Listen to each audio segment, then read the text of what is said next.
this point to start these recordings and streams with me hacking my lungs out. Disco Elysium. A fantastic little RPG that I have played before, so I sort of know what I'm doing. I know what I'm doing as much as anyone knows what they're doing regarding this game. It's not a game that I think benefits too much from prior knowledge, other than I kind of sort of know the beats that it's going to take and what I can and can't get away with. I'm going to be playing physical, because I think I did Thinker the first time I played this. I'm pretty sure I did Thinker, and I'm all about that, you know, quiet, sensitive, thinking type of cop. But I want to see how different it is if I go in, fists up, ready to throw down. So that's what we're doing. Continue? Continue what? I didn't... Alright, whatever. The Furies are at home in the mirror. It is their address. Even the clearest water, if deep enough, can drown. I'm not going to be reading everything, because I did that for Danganronpa and it kind of shot my voice a bit. And there's a lot of text. Only warm primordial blackness. Your conscious ferments in it. No larger than a single grain of malt. You don't have to do anything anymore. Great! Been waiting for that my whole life. Simply keep on non-existing. Game gets me already. I miss this game. This game's fucking weird, by the way. If you're not familiar with this game, it's trippy as hell. But, Disco Elysium. Never, ever, ever? Never, ever, baby. I will speak and read when, like, my character is saying words, but, like, the overall observations and narration, I'll probably omit. An inordinate amount of time passes. It is utterly void of struggle. No ex-wives are contained within it. What was that about the X something? Madness creeps up on you. A mass lies hidden in your dead angle, soaking in some lurid acidic sauce. It's bloated and shameful, a pool of meat surrounding you. This is a terrible line of questioning, and it will only lead to more awareness of the meat thing. Now I want to know about that X something. Ex-love, ex-tenderness. It is foolish of you to resurface to the loss. Not after all the damage you suffered to get here. Some of it irreversible. Stay. Sail with me through the abyssopelagic zone. I'm so glad he said that word, because I was looking at that with no idea how to say that. Abyssopelagic. Fuck, man. When I first played this game, I thought it was coming off as a bit pretentious, and then I kept playing it, and I'm like, oh no, shit, it backs up what it's going for. Yeah, I said, I want to get off. I like pain, burning light, and wanting things from people who don't want to give them back to me. Well, alright, we're getting a little bit close to home. You wouldn't like it if I told you what was back there. Why'd you think you had to bludgeon yourself into oblivion? Or did you not scent yourself marinating? Poured so much over yourself, got a bit carried away, did we, Shep? I'd point out, by the way, that the people taunting me at the moment are my ancient reptilian brain and my limbic system. Fear and apprehension. You should ask what's out there first. I don't care. I'm an idiot. A brave idiot. I mean, that is how I'm playing this particular run through, so. Somewhere in the sore, bloated man meat around you. A sensation. It's weird. I want to do stuff with my other hand. It's kind of infuriating. Like a fly to the ointment. Your conscience sticks to it. The limbed and headed machine of pain and undignified suffering is firing up again. It wants to walk the desert. Hurting. Longing. Dancing to disco music. I mean, who doesn't want that, really? Mother, help me. There's a head attached to my neck, and I'm in it. Boy, there's a quote. Rises from your mouth, and with it, an ungodly headache. Whew, been there. Somebody cut my head off, it's trying to murder the rest of me. That's another great line. What sort of creature does this to their own mouth? Pour liquor in it, I suppose? A fiery streak penetrates your skull, trying to force your eyes open. It's a sound. Clarion call from hell. Kind of forgotten it started this way. I mean, I remembered this bit where I'm just laying there in my underwear. Not the proudest moment for our hero here, ladies and gentlemen. I remember I fat finger tab a lot just so I can get my bearings. An empty cassette case. Let's get my pants on, alright? That bulge is nice and all, and I could play the game if I so wanted. Just in me underwear, but... You're a jingle. Key... Oh, I'm not reading that. I want to save the voice. Let's fish them out. Whirling in rags on the key ring. A single key on the ring and number 1. Okay.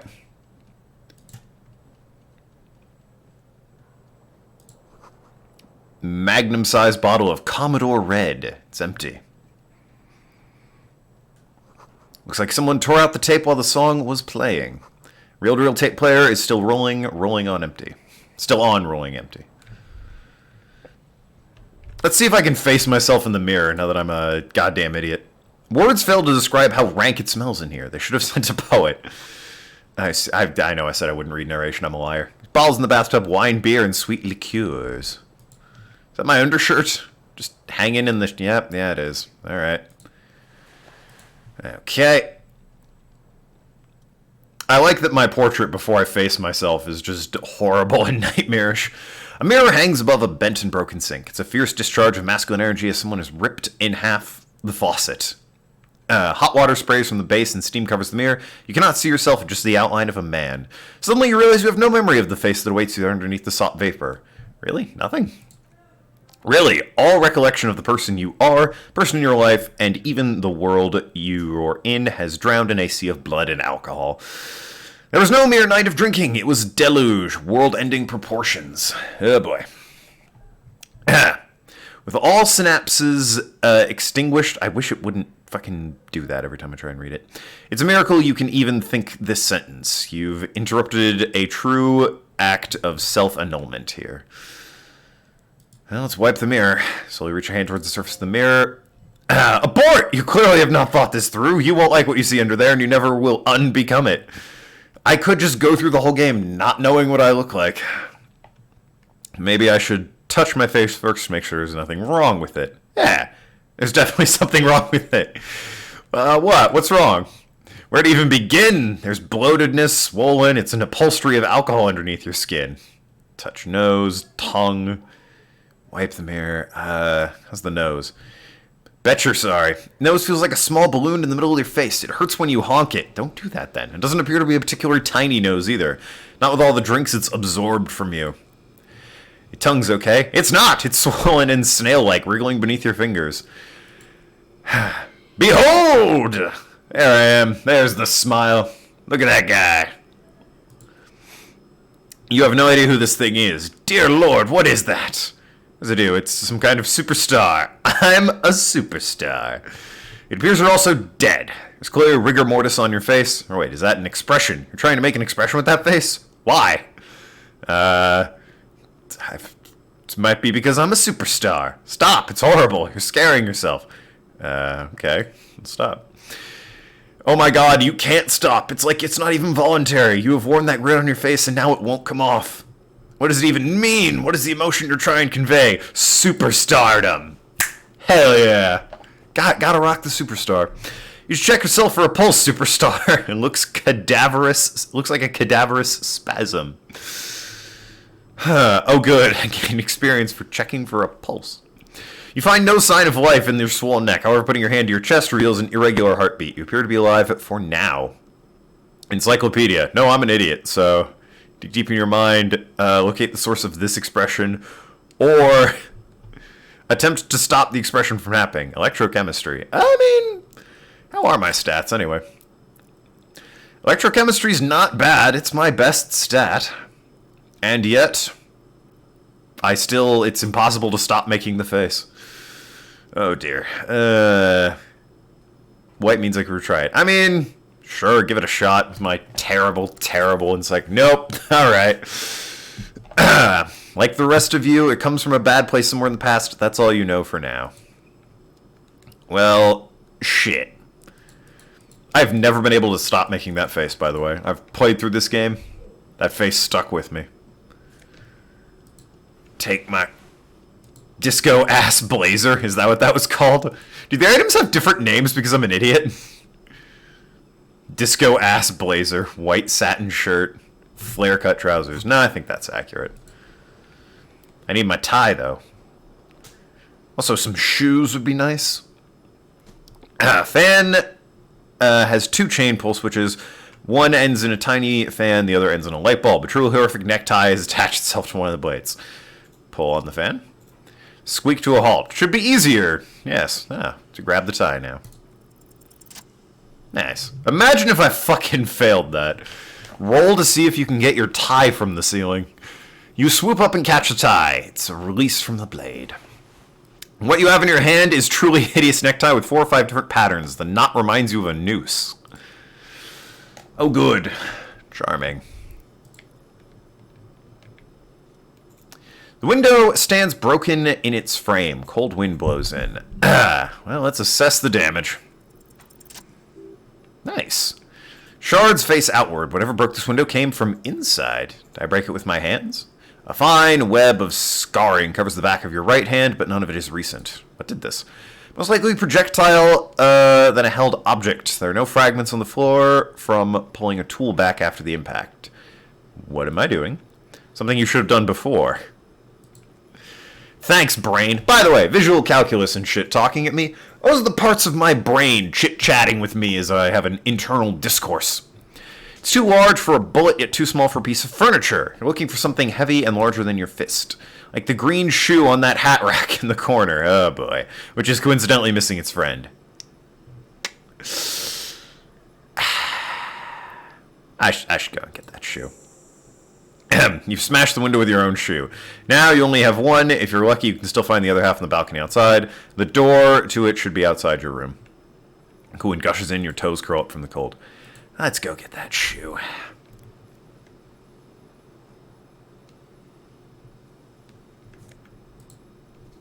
Well, I gained a shoe for me old left foot.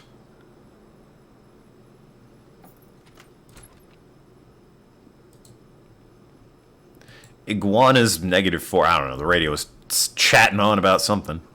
Something on the table. Money! Oh, God, I forgot you don't know what money is at the start of this game. Recheval is pronounced Revachol. Sorry. Orange is pronounced Oraye. And Claye is pronounced Claye. Makers of this game are Estonian, by the way. Smell of the sea makes you dizzy. What a world. But it's our world, isn't it? Gust briny wind washes over me.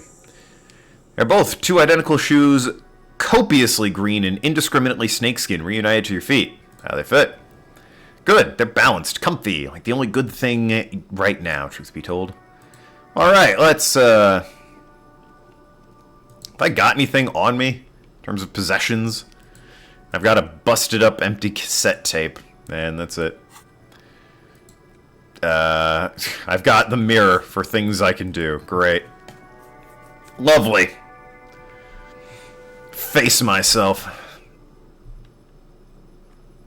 Figure out where the face is coming from, and stop making that face. Actually, I have a shot at the face. And stopping making it, I mean. Calendar says March, the year is 51. The young woman raises a cigarette to her lips. This is Clage, well, we just learned about this. Orange disco dancer. Her eyes are brown and her face is speckled with birthmarks. She can't be more than 28. Officer, am I military personnel? No. She seemed perplexed by her question. I'm a businessman, chief executive officer, right? Clearly. Chief technical officer? No. You're a police officer, sir? Ah. Are you sure? I am, yes. Unless you've been feeding us a set of very well-rehearsed lies all this time. All this time? I'm here for 3 days on official police business. No. And what business is I that? couldn't say. In truth, so far, mostly drinking. Yeah, that sounds about right. Whew. That's challenging is a generous way of putting that. Try the expression on her. Let her know you want her physically. No. Think incredibly hungover. I'm good. Who in their right mind would let me be an officer of the law? Don't be so hard on yourself. They let almost anyone be a police officer. Why don't I remember being a cop?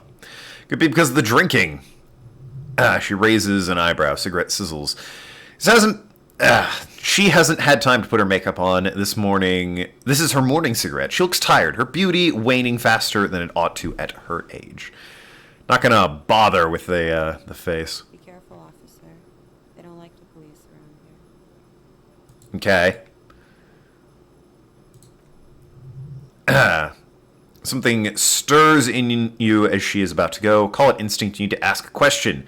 It's like you've said a million times before. She looks back at you, a light glinting off her eyes. Before you go, I have some questions for you. After all, I'm a cop, and that's what cops do, right? Where exactly is here? Where am I? Is it 51 now? Did you hear anything last night? Usual ruckus, loud disco music. Any visitors? Couldn't say. Impossible to hear people speaking. Loud disco music. Oh yeah, various artists. Ostentatious orchestrations, prime among them. She raises an eyebrow, waiting for the name to connect with you. Oh, we're huge where I come from. I was very young then, of course, like 7. Life gives hard, but we go on. Yeah, we go on, alright. I don't know about that. Around 2 o'clock, the disco stopped and there was a change of pace. What happened? A slow, sad song started playing like organ music on repeat, then went quiet for a while. Some of the time, you were yelling along to it. Now, was I singing this? Yes, there was a church in there, a really small church, like the smallest sized church in the world. It was about that. And also, what else? That it doesn't matter anymore, that you're alone. It was difficult to tell. The song itself was very quiet and soft. You sounded like a wounded boar, sir. It was hard to understand. You were singing on top of it. Say wounded, do you mean like in a cool way? Like a wild beast? Yes, it was very cool. Hell yeah. What happened? You started screaming and trashed the place. Are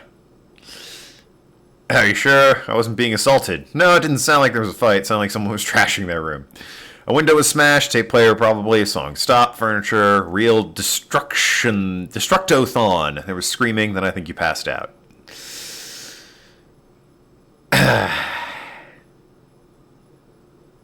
Please tell me there wasn't anything else. There was. I think you screamed that you didn't want to be this type of animal anymore. Maybe I misheard. It was sort of memorable.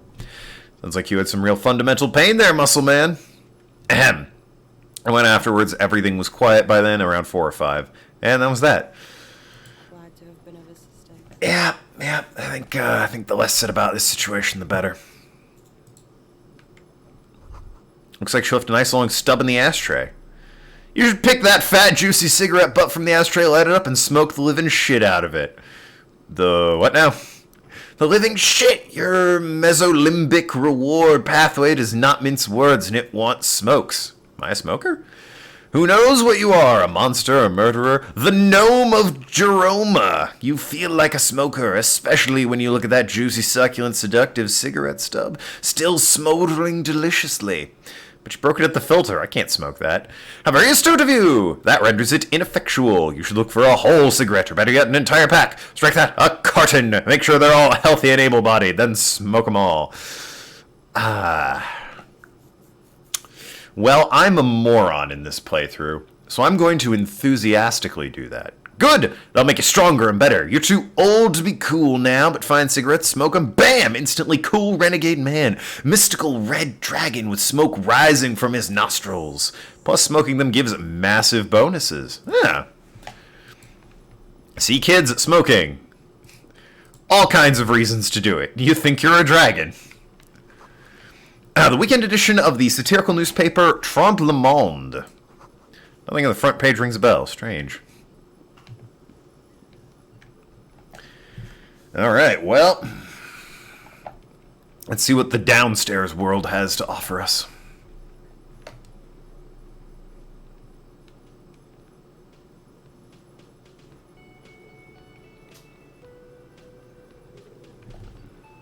Might turn the game up a bit, actually. This game is a somewhat quiet game, especially next to me. Ahem. It was very loud, man. What do we have here? This is where lyrics would be. Big old karaoke mic just waiting for someone to sing into it. Speaker connected to the radio. Music is seasoned with static. You should totally sing karaoke here. First chance you get. Your emotions can't be expressed. People need to know your vast organic soul. My soul is immense. Utterly, and it needs to be heard through the PA system and by other people. Whether they like it or not, ram it up their ears, says your adrenaline gland. Violently express yourself. This goes well with a theory I'm developing that I'm down on my luck superstar person. I am developing this theory. I'm clearly some sort of superstar. Who is mistakenly identified as a cop for his prominent jawline? Yeah, it sounds likely. Of course. My jaw is just so prominent. Obviously, I'm a superstar. And that woman thought I was a cop. You should go on stage and pose for a moment, and when you're done with that, see if it works. What do I sing when it comes on? Sing this sad small church song from the tape. Thought that was obvious. Of course! That's a really great gauge on my soul, that one. Serves them right. Wipe that smirk off their face with your sad, tragic small church song. Who's laughing now? No one. You would need another copy of the tape first, though. That one's utterly destroyed. Well, alright. So, barkeep, what up? A man in his late 20s stands behind the counter, inspecting a stuffed seabird. You approach him, and he gives a sideways glance. Then he looks down again. Look at the stuffed bird. A competent work of taxidermy, the white and brown seabird lies among a pile of coasters, drying mugs. One of its wings broken. The man is trying to mend it. Looks like the bird was ripped off the shield that was used to mount it, most likely on a wall. A small engraved steel tag says, "The Great Suka." What happened to the bird? Look. Your buddy is over there. Looks at the door. The man in the bomber jacket is tapping his foot on the floor. Why don't you go and talk to him, okay? What do you mean, my buddy? Guns not to hear you and concentrate on the bird instead. Alright, well, fuck me. Guess I'll, have a chat with my buddy over here. Soft purr and electric juicer comes from the kitchen. Someone's working. Coffee? Water cooler. Large bubbles rising on the surface. Alright, thought it was a coffee. What's back behind this window? Hatch comes inside union paraphernalia, strike poster, red pennants, unions. Sign reads Mess Hall reserved for union members. Doors open at 1600. What up, Bomberman? I have a spectacled man in an orange bomber jacket tapping his foot on the floor. Looks like he's waiting for someone. You. As you approach him, his eyes narrow and he extends a hand in greeting. On the sleeve of his bomber jacket, as well as the back, are the same enigmatic white rectangles on your blazer. Hello, I'm Kim Kitsuragi, Lieutenant, Precinct 57. You must be from the 41st. This is starting to make my superstar theory look a bit weak. Conceptualize. Invent a name for yourself.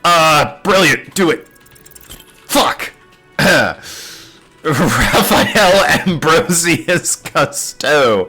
Aha, of course. My name is Raphael Ambrosius Cousteau. It's so cool. That is a cool name. It's very cool. But won't I come off like a douche if I call myself that? It's way too smart for me. It's very cool. Maybe just a... That's so cool. Yes, it is. Raphael Ambrosia Cousteau is one classy name for a classy cop. Say it. My name Well, is Raphael Ambrosius Cousteau. Yes, well, he doesn't even process what you just said and moves on. Oh, I love this game. It's such a good game. It looks like we had a little scheduling error on Sunday. Saturday too, actually. Have you had time to talk to the manager here? Yeah, I just spoke with If him. you don't mind, we should talk to him again. Ask him for a rundown of the area. Now that I'm here as well. I understand the scene is out back, right? It Yes. also wouldn't hurt to assure him the police are finally here. In full force, I mean. Have you mapped out the initial interviews? Yes, the police. I am a policeman. I mean, I do kind of want to be on this superstar kick for as long as I can. I've mapped out the interviews. People I need to talk to. Yeah, I kind of remember that, but at the same time, I'm a moron. So, I am aware I'm a policeman. And the interviews? Play it cool. He doesn't know. Good. But even if you haven't, we'll have time for that after we take a look at the coroner's case. Right, got it. Have you removed the dead body from the tree? No. So the body is still in the tree. This is the first time you detect weariness in the lieutenant's voice. It's obvious he would have preferred for the body to no longer be in the tree. Well, I mean... It has been hanging for 7 days straight. We should go there as soon as we are done talking to the owner. Probably should. What a shame. Get to it now. Rip that body down from the tree. Don't worry about the body. I'll rip it down. What if I told you I'm not really a police officer? I can be so sure I'm from the police. I can't remember a thing. What are we supposed to do again? Shit. Okay. He doesn't know. So we're good. We're fine. Everything is okay. Let's get a move on then. Let's get going. I'll just rip it down. After it's been up in the tree for that long, any kind of ripping is inadvisable. Delicate goods, filled with stinking horrors. Well, then let's get a move on. If you're about to embark on an investigation, shouldn't you have a badge? Wait, shouldn't I have a badge or something? You mean you don't have a badge? He doesn't know. I have it! I'm a policeman and I have my badge. Oh. There's a moment's pause and Kennedy's obviously relieved. If you didn't have your badge, that would be very bad. You would need to report it on the shortwave. But since you do have it, we can go straight to the task at hand. Yes, of course. Kitsuragi is in my party. So, Mr. Bartender Man, what do? Man with the unimpressive beard. Alright, bit rude. Notices you approaching. He drops the ledger he was holding and turns to the lieutenant. Guard, right? You run this place. Glances at his little notebook. I am Kim Kitsuragi from Precinct 57. This is an inter-district investigation, so joining me from Precinct 41... He looks to you and realizes he still doesn't know your name. As I said, I'm Detective Raphael Ambrosius Cousteau. Now, I know it took us a while to arrive at the scene. It also took you a while to call us and report the dead body. Remember the It name. was you who placed the call, yes? No, I only just got here. It was probably Sylvie who called you. She usually works the bar here. I'm only temporarily taking over her duties. Do you have her number? As a matter of fact, I do. Looks behind a pile of coasters and finds a slip of paper, and he hands it to the lieutenant. This sounds like something you can use to call this Sylvie You later. said you just got here. From where? Are you a local? What? Of Martinez? No, I live in Jamrock. I only sometimes come here to keep an eye on the place. This is just one of the many, many cafeterias I manage. But you still know your way around, yes? In case we need directions. Yes, I know where some things are. But as I said, I don't live here. I just used to work here. And I'm not going to start working here again, if that's what you think. I mean, it's not really my business. I didn't imply that. Yeah. Detective, Yes? I have everything. You? Do you mean if I have questions? Yes, he means do you have questions for me? Like a police officer would. Yes, I am a police officer. Who killed him? I don't know who killed him. I'm not the police. That's your job. Did you kill him? Are you crazy? Of course I didn't kill him. Suddenly, you tense up. Blood is being pushed to your muscles. You should hound him on this. Hound him hard. The prey drives say. Did you kill him, Gart? No, I didn't. You can tell me, Gart. You killed him, right? I didn't. I don't appreciate this. Why'd you have to kill him? Do I have to answer this? Is this mandatory? Did he hurt you? Is that why? Did you get some kind of sick kick out of killing him? What are you, an idiot? I told you I haven't killed anyone. Anyone? Have you killed someone else then? Ahem. Move on. Push through. Press on. Push through. Alright, well, I'm not going to hound you on this. It's a bit late for that. It's never too late. It was a flawless line of investigation. Why'd she go away? She went away because none of your business. Okay. Alright then. Extra fine. That's all, I guess. Let's go. Not so fast. You owe me 130 real. Stealth mode! Fuck, that worked! Bye! Just ran out of the fucking... As you blow this joint, a voice behind you, a whiny voice shouts, "Real mature, man! Real mature!" Got him! Slipped away. Short on money, equip a plastic bag, collect bottles, and sell them. Fuck, I forgot I could do that. I'm not doing that. Ahem. Right, there's a dead body that needs a good hard looking at. We'll rip it down from this tree.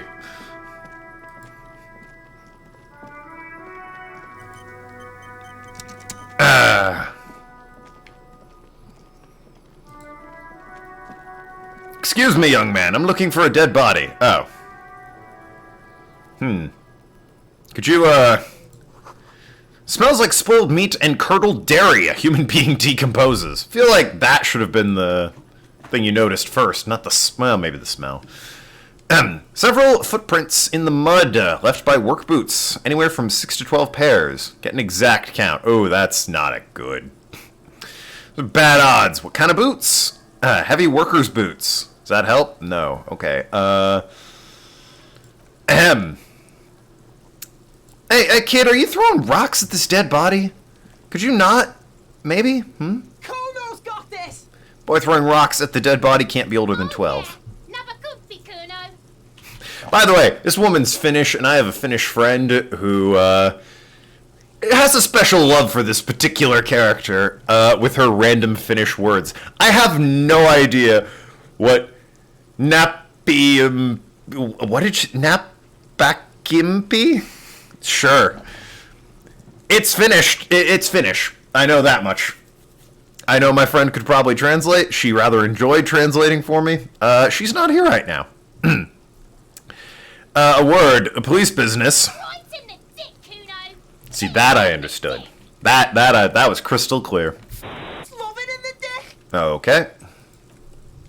The boy is sweating profusely. His eyes are like two black holes, and his jaw is twitching as if trying to break free from the empire of his body. Stop throwing rocks at my crime scene. Wait, actually, more importantly, what the fuck does that mean? Kid's obviously high. Ah, thank you. Clarified for me.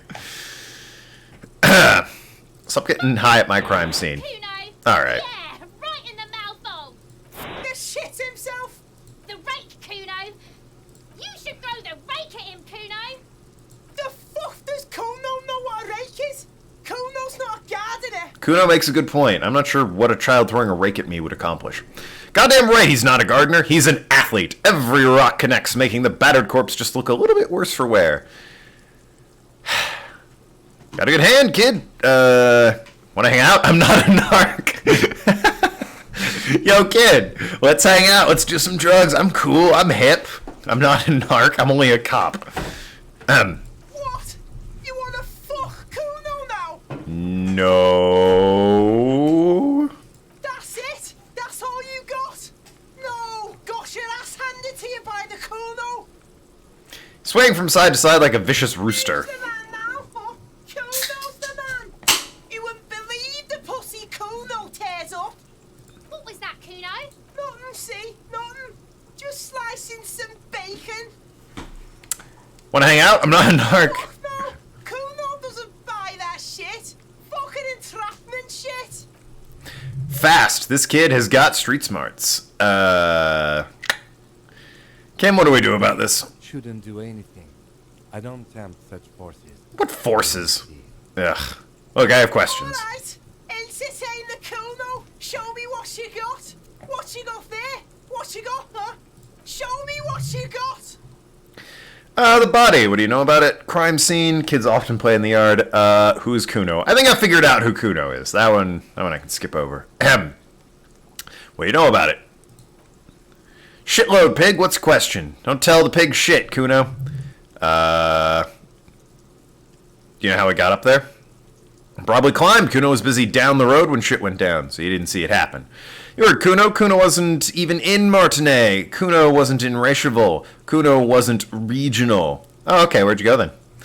I don't know. Some fucking looks around trying to come up with something. Mesker. I don't know. Some other place. Night City. Kuno was in fucking Night City.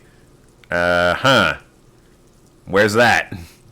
Kuno gives this info out on a need-to-know basis, and you don't need to know about it. Kuno doesn't smoke the gimp, if you know what that means. I don't know what that means. Guys, what does smoke the gimp mean? I feel old. Is this how the young people talk? You out there smoking gimps? Seen anyone suspicious around? A couple of pigs sniff around in the dirt. Seem pretty fucking suspicious to Kuno. You tell the... I'm gonna assume that's Finnish for the word they keep censoring. Just based on context clues and, like, that's kind of what it looks like. Ahem. More on this later. Right now, let's talk about something else. Oh, boy. Kids play in this yard a lot? Alright, Pig, this is where Kuno plays with his little wooden choo-choo. Fuck do you want with it? Might have questions later. That's really it. Well...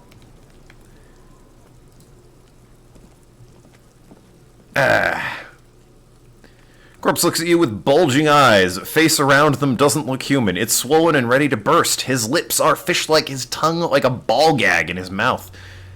Corpse looks at you with bulging white eyes. The face around them doesn't look human. Swollen and ready to burst. Oh, I read that already. You seem to be holding your breath.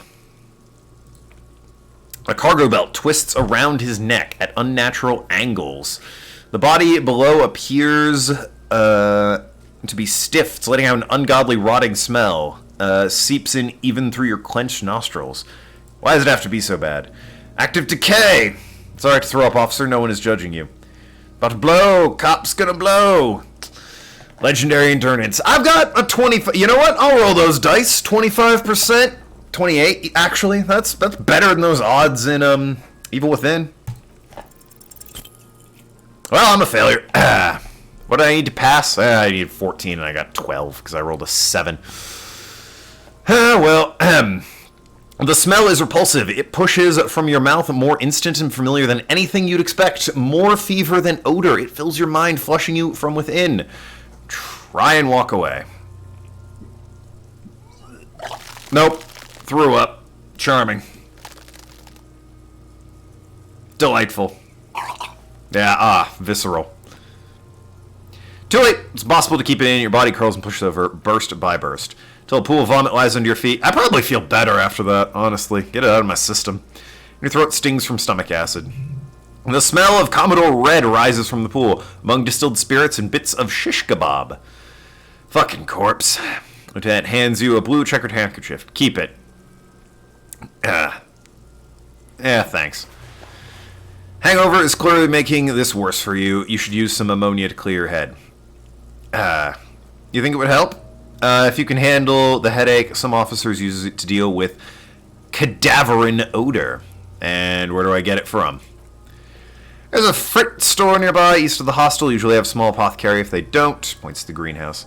There's a greenhouse and a gardener with a wheelbarrow in the corner of the whirling rag. She might have something for the smell. I have to be able to boost the old endurance to look at this without throwing up. Alright, well... I suppose I could check what the hell's in here while I'm here. Why am I looking through a trash container? You're just a trash container.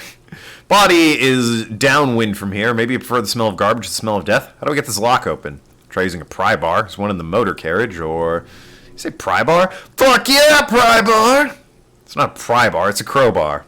Well, fuck yeah, pry bar. Pry bar, your palms yearn its cold touch to grasp it once more as you've done so many times. Or, Lieutenant? No or, pry bar. We might want to ask for a key from the manager in the Wearing Rags. Probably has one. Also has information. I'm kind of running away from that guy because I owe him money. So ask the manager. Bullshit. Go straight for the cry bar and pry this baby wide open. See, my brain gets me. The first time I played this cop was way more like tragic and sympathetic. This guy's all about action. All around, the rain falls in the great city of Revachol. Rain drips from the eaves and floods the gutters, washing the filth away. Ah, what a town. People are shouting over there on the right. A spring thaw must be here. The snow is melting. What am I doing? Looking up at the sky, cold water dripping in your hair. What do I see? Gray sky like a great battleship. Clouds colliding with one another. Rain falls in the world. How's it feel? Your shirt sticks to your chest. The shoulders of your disco blazer grow heavy. The cold finds its way under your skin. You shiver and the city shivers with you. You're not dressed for this weather. You should get an overcoat or a patrol coat. What's to the south? Traffic jam. Rain thrumming on the roof of motor vehicles. Inside, drivers watch water streaming down their windshields. The statue of the king shudders. He too is cold. The canal bridge has been raised. On the other side, road ascends a raised motorway that loops above a ghetto. Beneath its concrete columns, a sea of rooftops. Woodwork tar stretches northward. 4-story buildings jut as far as the rain can fall. The snow melts in Jamrock. What's Jamrock? Revachol, capital of the world. Jamrock's capital of Revachol. Droplets from your eyelashes. It's home. Where's home? Where the hood? Where the hood at? Have a brother in the cut. Where the wood at? What? Where the wood at? What the hell is happening in my fucked up brain? Why am I not there? To be in Martinet, where no one goes. At the runoff point of a long-forgotten canal, in the whitest part of town. Shadow of the day, the revolution failed. What am I doing here? Standing in the rain, looking north, where Jamrock stretches inland. Look further. Rain-swept distance above the roofs of Jamrock, a repurposed silk mill stands perched above the motor exit highway. It's only the home you have, and you can't go back, not like this. What's above? Coalition aerostatic hangs in apparitions under the cloud cover. Way up there, where the rain forms, rotors flutter silently. Your sight clears. Motherfucker. The rain will not let up anytime soon. You should get a raincoat. There's a frit to the east. They sell them there. So I should definitely head east then. Alright. What if I want to rummage through the trash? Bottles. You pick them up if you had a bag in hand. Well. And you? This is a post-aventurier. Mail collection box has been heavily vandalized with graffito. Closer inspection reveals 2 bullet holes in the front. Fuck you, mail delivery box. Ow! Damn it. That hurt. There's a hollow, saddening ring as you kick it. The L'Aventure mail collection box. It sounds betrayed. Disbelief, even.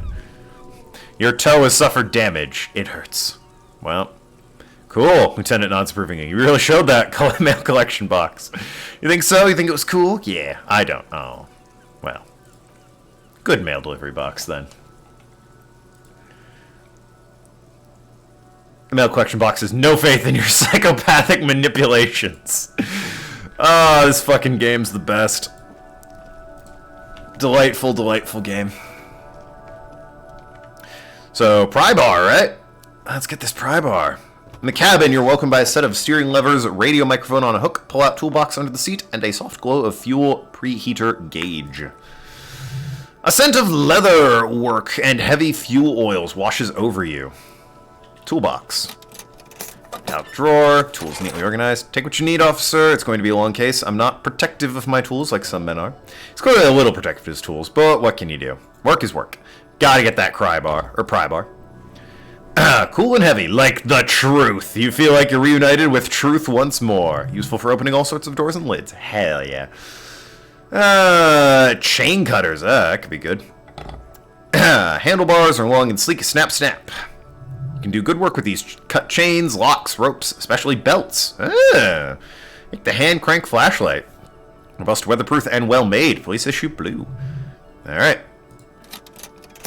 Run your fingers over the steering lever. What is this machine? It's the Capri Kinema My Motor Carriage. You can use the toolbox and the radio if you'd like. Okay, but what is... do all policemen have such cool motor carriages? The Capri Motor Corps does provide most of our patrol vehicles, yes. But this is different. This is a sports model. I might be wrong, but this one's a sports model. You're right. A vainglorious smile spreads on his face as he pats his machine. I didn't take you for a motorcar enthusiast. Do you also like a tip-top detective? I'm pretty sure I like neither motor cars or any tip-tops. What's tip-top? An intrasolary racing series. You should definitely give it a go if you like motor carriages. Has fantastic competition. The one thing Kim likes that can, like, pierce the uptight cop facade. He is all about vehicles. Loves planes, cars. Can we turn it on and drive somewhere? Yeah, I'm an idiot. No, I'm afraid not. He straightens his spine. We have a murder case on our hands. Ah, yes, right.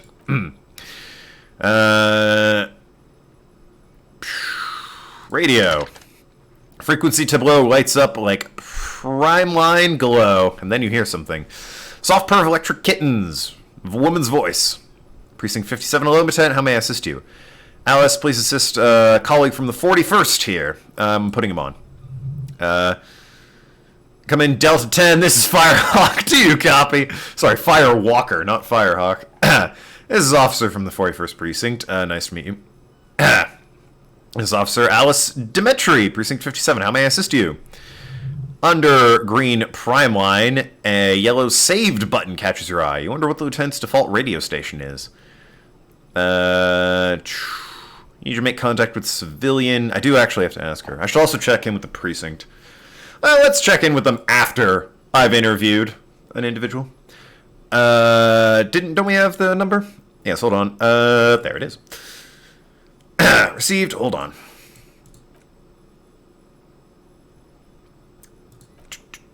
Give it a minute. She might be busy at the moment. Takes a bit to get to the phone. Yeah, well, I fidget. Officer, I have Sylvie Malika on the phone. Malika. Hello, yes. Himmelgross feature sounds a million miles away from you. Hello, is the police calling you about last days at work? Oh, right. Recognize your voice almost immediately. Hello, officer. What can I do for you? There is no resentment in her tone. She wants you to ask her out. No question about it. You know, as much as I love playing the himbo idiot, I don't think I'm going to be playing the himbo idiot that's hitting on all these women. That's not really my style. There's one woman in the game who I actually think there's a slight romantic chemistry with. This is not her. I'll be ditching it. Was it you who called the police? No, not me. But why didn't you call the police? Didn't a corpse behind your workplace bother you? Well, of course it bothered me, but I thought Union already knew about the corpse. What does Union have to do with anything? No one calls the police. You hear her adjust the receiver in her hand. The Union would get angry. What do you mean by that? You know, she seems to be looking for words. What the Union says goes. People listen to them, and they take care of their own, which is like everyone here. Wait, Kim, is she speaking the truth? Legally, no. In reality, yes. Martinet is de facto policed by Dock Workers Union. Looks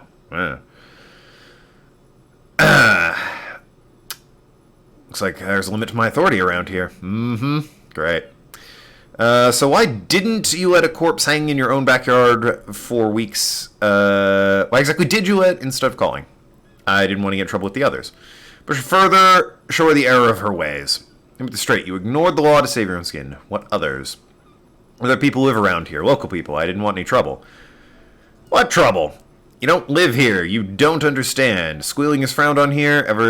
Everything is dealt with by the Union internally. Here's Static. Please, I just don't want any trouble. Don't worry about it. Okay. She sounds relieved. What else can I do for you? Do you know who made the call? No, sorry. Not a lot of people have phones around here. Copper thieves take the wires. Damn copper thieves. Almost oxymoronic. Not quite. People don't have the money to have cables put in again. They use Union's phone or the one at the coast. It was someone else. Lieutenant makes a note. Find them sooner or later, officer. It might just take a while. All right, next question. Do you want to grab a cup of coffee with me sometime? Why'd you quit sorry, my bad. Why'd you quit your job? You mean, why did I leave the bar? You can hear her tense up. Honestly, I'm not really comfortable discussing with you that, sir. Alright. Won't push you on this. Are you ever coming back to work? Maybe, I don't know. I have to take some time off right now. Alright. Fair enough. I don't really need her private life. Wait, why does she seem angry with me? I do hope so. Please don't call again. Bye. Ah! Nobody can say. It's definitely... No, she doesn't have a problem with you. It must be someone else she's angry about. Some other guy, like Gart. Yeah, it's definitely some other guy. But I'm a guy. Sure, it isn't about me. Trust me, you wouldn't want to be the guy here. You know how it is. Yak, yak, nag, nag. Right, empathy. No, you're the guy. You're Lieutenant Love, matchmaker extraordinaire. Help the poor girl out, lest she turn to a spinster. Oh my god, not a spinster! I'm happy to help, but maybe I could do so without internalizing the misogyny? Yeah, that'd be cool. I think number 3 is what I'm gonna pick. Woman probably just playing hardball with the goods. Women are just so transactional. Am I right, fellas? Hey, yeah, I don't have a cigar to smoke, so I just put a Sharpie in my mouth. Ahem. Yeah, let's do without the misogyny. What misogyny? I'm telling things the way they are. Can't a man be honest in his own head anymore? I mean... So part of this game is figuring out who you are and becoming the person. I'm not sure, lunkhead himbo. Fine. Absolutely cool being an idiot. I don't want to be a misogynist. I'm going to avoid that. You have to act Lieutenant Love. You have to calm that hysteric down until you've got everything under control. Then go and have little boys talk with Gart himself. Think you can do that, Lieutenant Love? Kim?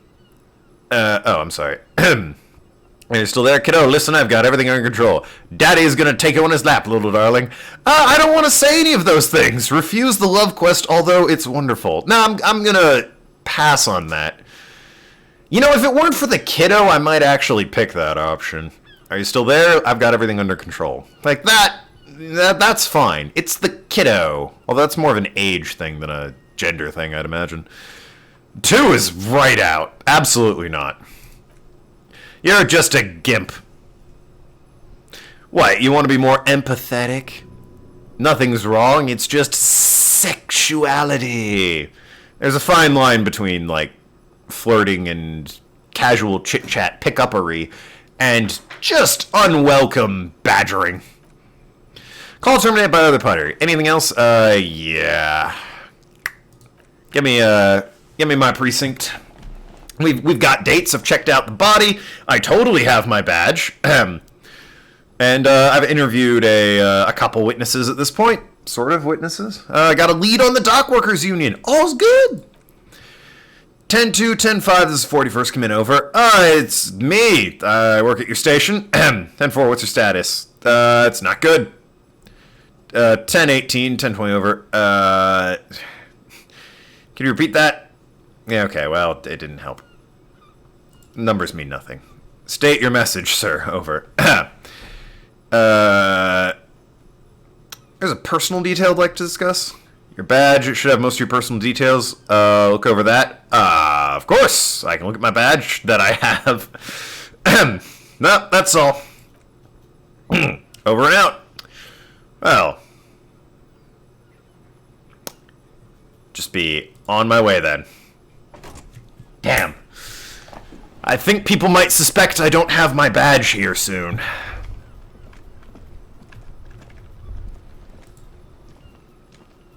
I'm gonna keep that lie up as long as I can. Heap of snow melts in the wheelbarrow.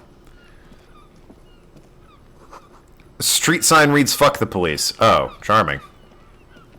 Elysium and Martinez? What can I help you with? You sound surprised. I see a lot of police around here. That's all. I have some Of questions. course. What can I help you with? Your partner told me you may have ammonia. Can I have some? Sure, I'm done with it. Takes a small capsule out of her breast pocket, hands it to you. Go easy on that stuff. It gives me a terrible headache. We need directions. What's to the east? I keep getting things to the east. Harbor Gate, some kind of commotion, I think. I don't follow local politics. A Frit store 2. And the south? I asked about the south earlier. Some shops and a bridge. Canal bridge leads to the coast, but it's broken, I think. Some kind of accident. That's the other side of the canal. Just coast. There's a little fishing village there, fish market, but it got closed down ages ago. Rows of stalls under a broad roof where silvery fish were heaped onto newspapers. Water, water everywhere, pouring from the heavens in the shadow of the old church. Shake it off. What kind of fish market is this? I don't know. It's abandoned kind. It used to gather every spring, but there's nothing to do. Just drug addicts. Yeah. West. It's just water. No, actually, I think it's Martinet Inlet. There's some island by the bay, but they're hard to reach. And to the north, there's pier, Cape Side apartment, some more tenants. Not a lot, really. Well, that's all. No problem. Okay. Just very composed. Back straight. Have to run. Of course, I won't hold you back. She wipes her brow with the canary yellow glove. There's a corpse. You're gonna need those gloves. Can I borrow your gloves? Sure, keep them. I have another pair. Alright, cool. Really? None? Maybe just a tiny bit of annoyance? Slightly annoyed that I'm just taking her gloves. I should equip those for... What do I have? Oh, the hanky and an ampoule of ammonium. Can I interact with that? Nope. Probably come up later. Gloves. Very Mega Man-esque. Oh, whatever. I got drugs and I got gloves. I'm ready to face the corpses. Alright, Kuno, and, it occurs to me I didn't speak to you. +1. It's still only 28%, though. Nope, didn't fly. A 7 again. Ammonia only makes it worse! The combination forces tear ducts managed to keep it shut. Am I gonna vomit again? God damn it. Not a good day for old, fuck, what's my name? Raphael, whatever. It's not a good day for Raphael. The ammonium didn't help at all. Nor does the wind right now. I've seen a strong men turn themselves inside out for hours. You're facing tough odds here. Alcohol withdrawal makes you considerably harder. What is happening to you? Are you gonna cry now, son? You are the coach. This is weakness. It can't go on much longer or you will lose. Why can't I keep it in? I've been a cop my whole life. Give me a minute. Let me try this again. This is bullshit. I don't want to be a cop anymore. Can we do something else? Why can't I been a cop my whole life? I've seen captains puke their guts out. Never gets easier. Never get used to the smell. Every Monday is cadaver day. Throw up, investigate, throw up. Initial autopsy, throw up, bag it. Then drive to your station. Maybe throw up on the way there. You didn't bag it tight enough. You seem fine. I think I've lost my sense of smell. Not being hungover helps, too. Well, give me a moment. Let me try this again. Appropriate attitude. You need to get your shit together. No, I don't. But I want to get my shit together. My shit already is together. Just not. We should go talk to the locals and find something else while the wind changes. Pretty bad right now. Received a thought. Ah, yes, the thoughts. Well, it didn't kick me out. I have failed the game before, by the way. Someone is trying to grow herbs in the greenhouse. Kid's ladder is rickety but climbable. Can I interact with it? Because I cannot. What about this chest here? Ooh, money and magnesium. I'll take it all. Meanwhile, I should work on this thought. Internalize. Volumetric shit compressor. Your shit is apart, and it's rather unbecoming of a cop and human being. It's supposed to be the opposite of that. Together, composed in small areas. To achieve a solid level of shit compression, squeeze your butt cheeks together for 30 minutes.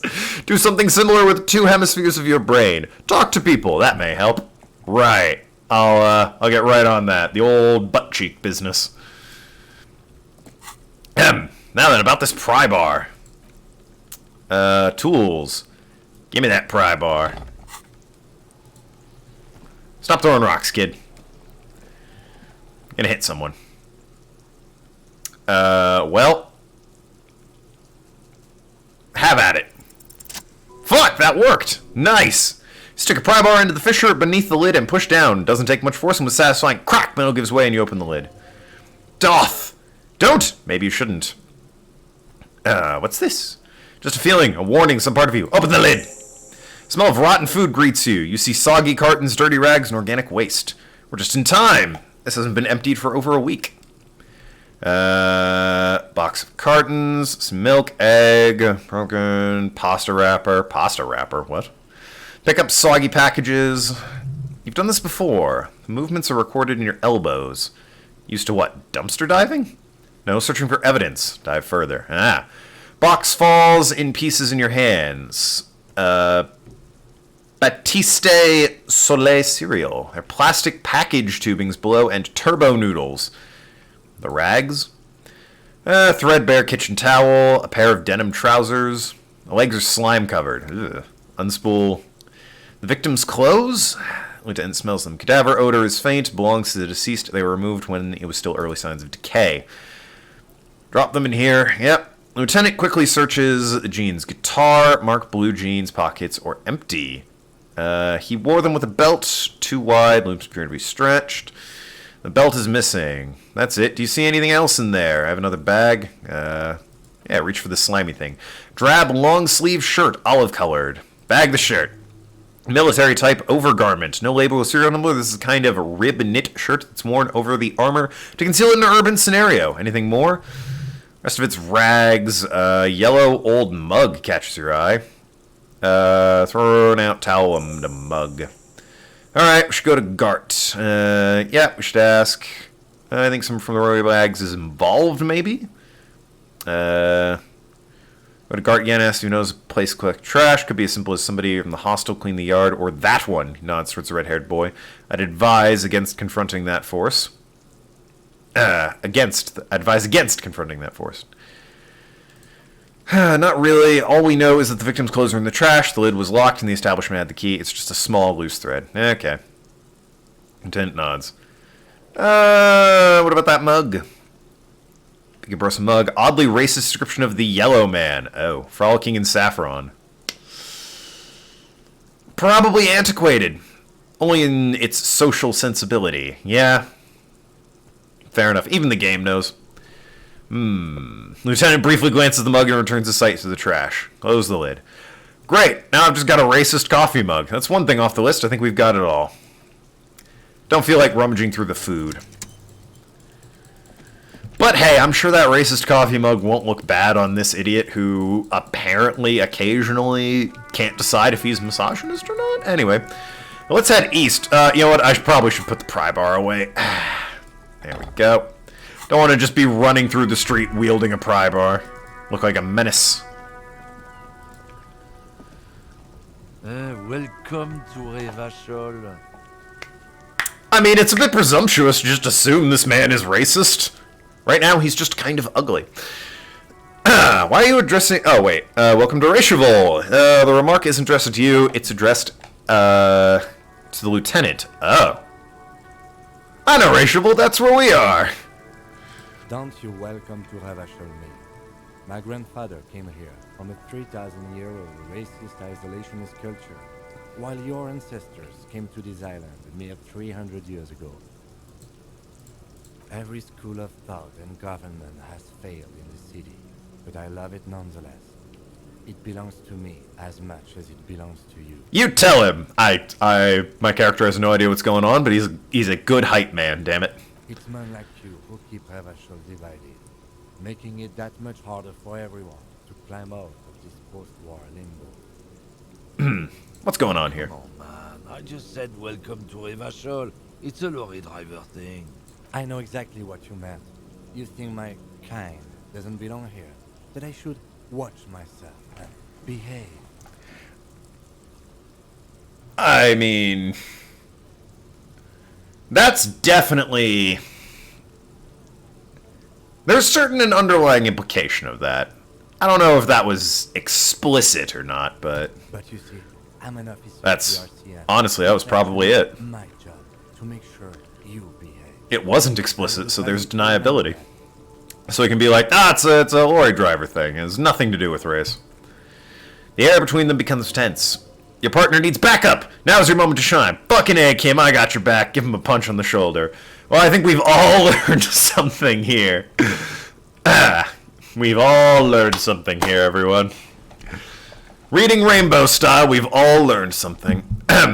Fucking A, Kim. You two make a cute couple. You know that? Lieutenant exhales and resumes his regular calmness. Not that subtle, we have a couple questions. You say, officer. He waits impassively, cigarette smoldering between his fingers. Found the smug in the trash. Yours? He smells heavy of motor oil and his breath of high tar content cigarettes. Probably Astra Whites. Why can't I just... Got a smoke? No. Oh, well. Alright then. He's got a smoke right there in his fucking hand. Snatch that shit out of his fat fingers. You need it after listening to his garbage. You're smoking one right now. It's my last one. You hiding smokes from me? Why would I do that? I'm an honest man. Puts a cigarette and flicks a tiny sub towards the street. Cool, cool, cool. Changed my mind anyway. I bet. Colgate's pierces noxious effluence wafting in the surrounding air. You son of a bitch. Sorry, couldn't be any help. Gives you a ambivalent, mocking half nod. How dare you? Found this mug in the trash. I mean, I did that in my last game, and I'm trying to avoid being too similar. So, what you hauling? Not much anymore. Here to pick up cargo, but the dock workers are on strike. It's a sit and wait on your ass situation. What kind of cargo are you picking up? Apples. Apples? Yeah, apples. Take them to... I take it you had other questions. He's giving you the runaround. Let's be honest, you were bested. Alright, what was that argument all about? It's about biological determinism, natural law, the sorting of races. Wow, I don't like you. Not the most popular topic nowadays with the coalition in charge and everything. You might want to change the topic. That is, bury your head under the sand like common sheep. Change the topic. The way you said it makes it sound almost like a threat. I get it. Someone has to be the unpopular guy. Oh, so you're just a racist. Makes sense. Can't really remember what that means. Please explain. Yeah, go into detail. Oh, you're just a racist. Got it. I'm not just a racist. I've read books. Gestures with his cigarette. Son of a bitch said he was out. For emphasis, the science of racial theory has been proven. Boy. This. Even if some people don't want to accept it. People who have studied this thing, yeah, well, these same people have also studied vaccines and say they're evil. People who have studied these things that you and me are superior by design. He glanced at the lieutenant. So naturally, we Occidentals should be in charge. Obviously, you can see the merits in that. What else have you thought up? Fair enough.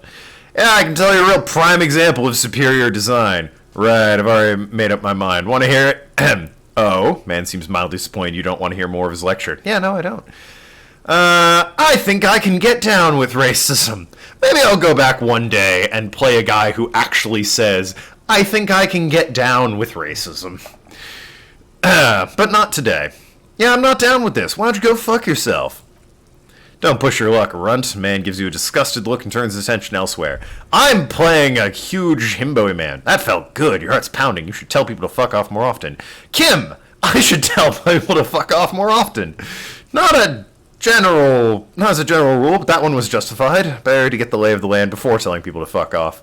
Fuck yeah, motherfuckers! That's a spirit. Never forget, the whole world's a wooden house and you're a goddamn flamethrower. Hell yeah. I love it. Oh, hey, money. Let me scrounge for change here real quick. How's my money situation? Wow, 96 cents. I'm fucking loaded. Let's see if we can get our hands on a raincoat here for less than $1. Probably not a good raincoat.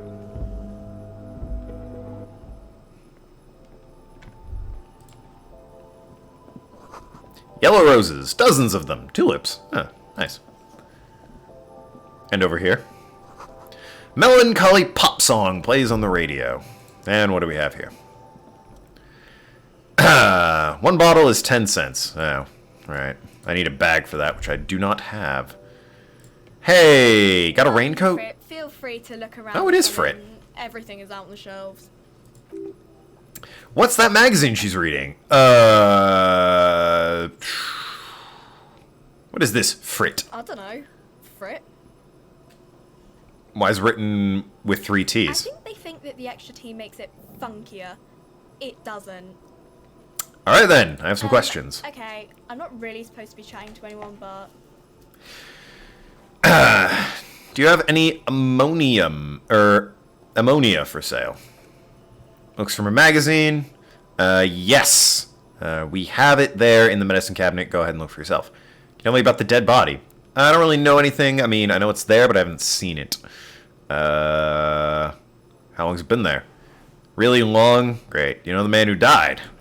Not really. Does that mean you knew him a little? No, I didn't know him at all. Well, thanks for the help. No raincoats, I'm noticing. Thought you said Frit had a raincoat there, Kim. Oh, wait. Here. We keep raincoats in this knick-knack stand. You see several packaged, raincoats, here we go. With a low shelf beneath display of croissants and juice bottles. The raincoats are transparent, except for the big Frit slogan on the back. Packages are small. Steal a raincoat. No, probably not. Good idea. $4! Packages are small, discreet, sloppily stacked, making them easier to go unnoticed. No need to worry about knocking over display. Well, can't afford it, and I'm not going to steal one. I'm a cop. A good cop, too. Well, maybe not a good cop, but I'm a noble cop, let's say. Alright. On from the subject of racism into unions and strikes. That'll... Yay. What say you, man who's highlighted when I hold down tab? Bastards! We have a right to work! What's going on here? Pull up and stay frosty, everyone. Cops are here. Broad-shouldered alpha male. Great. Turns towards you. He's a full head taller than everybody else Here here. to fuck with us? Beat the honest worker down? Yes. Why should I? We're here to fight for a cause. Stripes usually have problems with people who have causes. Oh, then yes. Well, I mean, no one's doing anything illegal as far as I can tell, so I'm thinking Good. no. We're fighting for a cause here. Right to work. Right to work. Besides, we're not that different. It helps the people see us talking. Cops and strikebreakers together. Shows authorities are on our side. You're strike breakers. Got it. I thought you might be the workers. You're the strike breakers. Noted. I don't think I've chosen sides yet. Might be time. Don't let the fat bastards fret on you. Cops tend to side with the higher-ups, but you're essentially still workers. I don't trust cops, but I can see you understand the right to work. Right to work. Well, I have some questions anyway. Maybe you should ask them the questions. Like why we're not allowed to make a living here. Shame on you! It's not really why I'm We here. have families to feed, you piece of shit. So do we, Scab. Call me Manana. Sure, the scab leader, and call me Manana. The loitering man hollers in return. What's... I mean, I think I figured out the goal here. But hey. Who are all these strikebreakers? Honest men and women. There are a few women. With rights to work. Yeah, you said that already. To be useful, not toys for corporate interests. The man runs a hand through his steadily graying military haircut. Came here to help the harbor run smoothly in times of crisis. If union fucks don't want to work, they ought to let those who do want to work. I have a question. The lieutenant looks him in the eyes. Why do these men follow your leadership? I think they follow because I'm big and loud. No, they follow the rules of market, the rules of the economy, because they were given a job to do. That was fucking dodging the question. So how do I get into the harbor? Union shits are on full strike. Don't think they're gonna let you through the gates. You trying to meet their fat boss? I'm interviewing people about the murder that, well, I mean, if he's out of town... I mean, it's also been hanging there a week. It's not like it's a secret. I know nothing about a murder. It's probably snappy and terse. Absolutely nothing. Wouldn't put it past these harbor bugs. They do anything to stay alive. Right to work. Yeah, you said that. It's shameful cops doing nothing. You should bring backup. Open the gates. Blockading gainful employment workers is a crime. That's not really my area of expertise. We're not picking a side in this just yet, sir. Pity. Let us work. Alright, well, I'm getting nowhere with this guy. Oh, hey, I completed volumetric shit compressor. Great. Ah, charming. There's a baby dangling from what appears to be a washing machine. Bizarre scientific news from Recheval West today, where a police officer's shit has been observed at a pressure of around 495 gigadecimals. These metallic hydron levels of shit togetherness were thought to exist only at the center of a collapsing star. Not law officials. It remains to be seen how long the shit singularity lasts. All endurance checks unlocked a learning cap for endurance raised to 4. Nice. That's pretty good.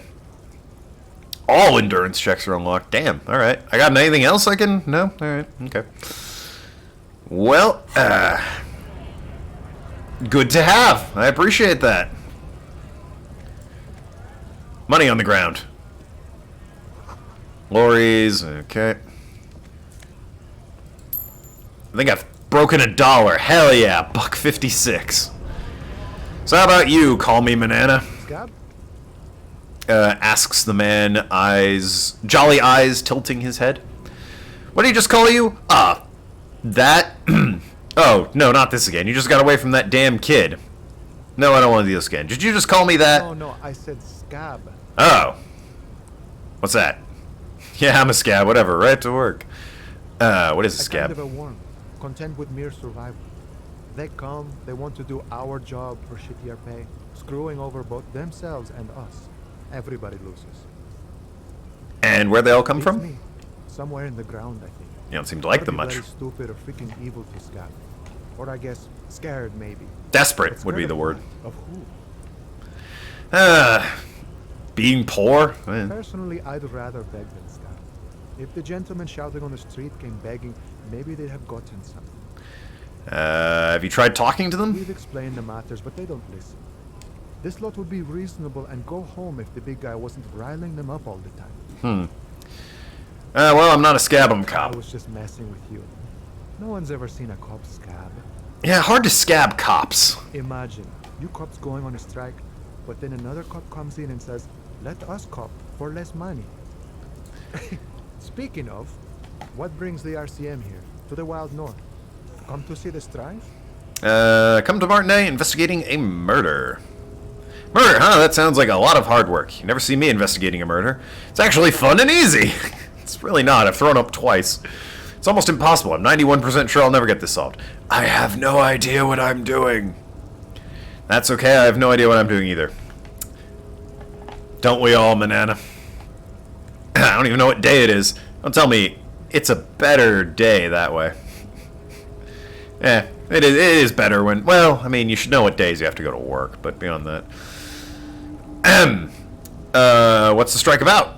You know, serious business. I'm sure the big boss would be glad to tell you. You'd have to ask him first. Feels like he's hinting at something, but you're too hungover or dumb to understand. Definitely the latter and not the former.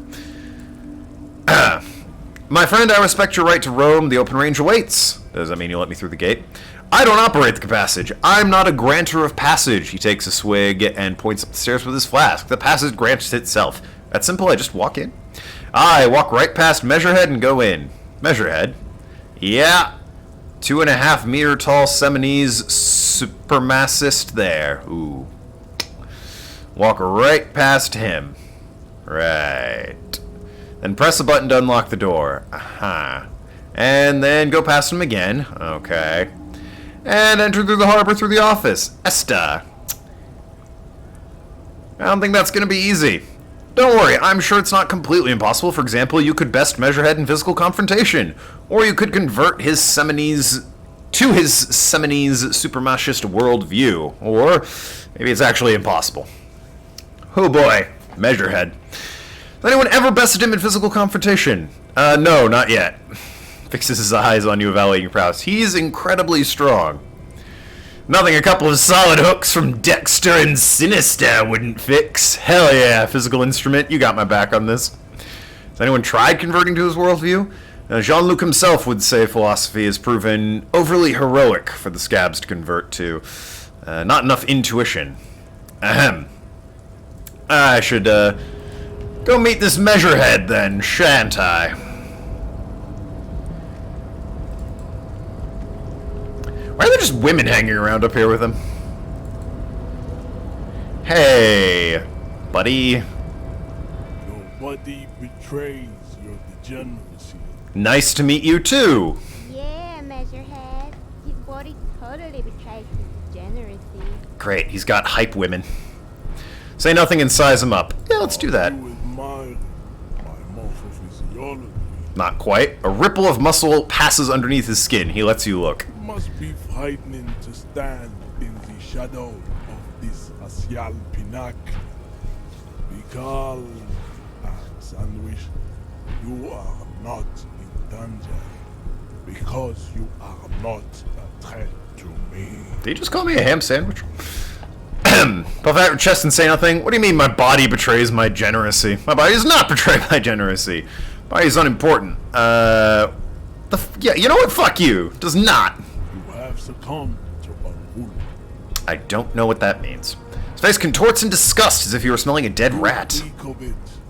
An invisible soul of Al-Ghul emerges from your throat. You cannot see it, but others can. It is making the woman in my company sick.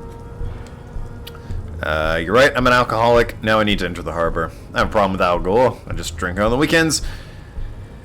Yeah, sure, I'm an alcoholic. Open the damn harbor. No, you don't.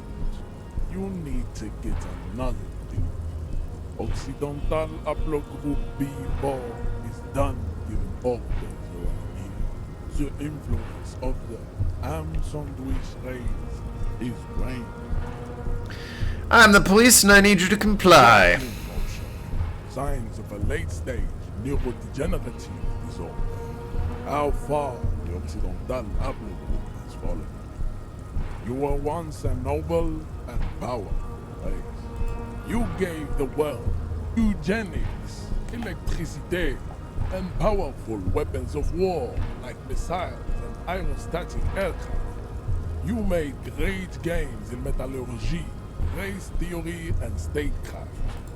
You dominated lesser cultures, like the deformed Himians and the inexplicably potato-obsessed Khoikos.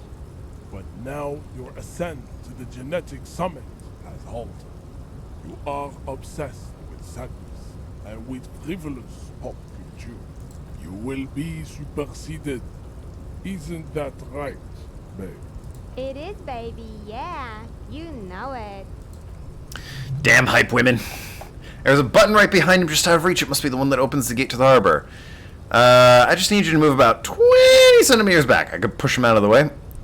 You're right about all this. I just need you to let me go through the harbor. I just need you to move back 20 centimeters. Give him a shove. Okay, well. That is right. You should leave the stage of history with dignity by inviting the other races to a great world war. Bring your troops to the Seminole Islands and to Boogie Street. Boogie Street. When you are gone, we will build a museum. The walls will be lined with bottles of Al-Ghul. You'll be loved there. Inside, we will store the odes to homosexuality called art, and your meat is values called. There's a chance he's talking, rip into him with a punch and catch him off guard. Subscribe to his advanced race theory or knock him out. Ooh, 42%. I do want to just punch his lights out.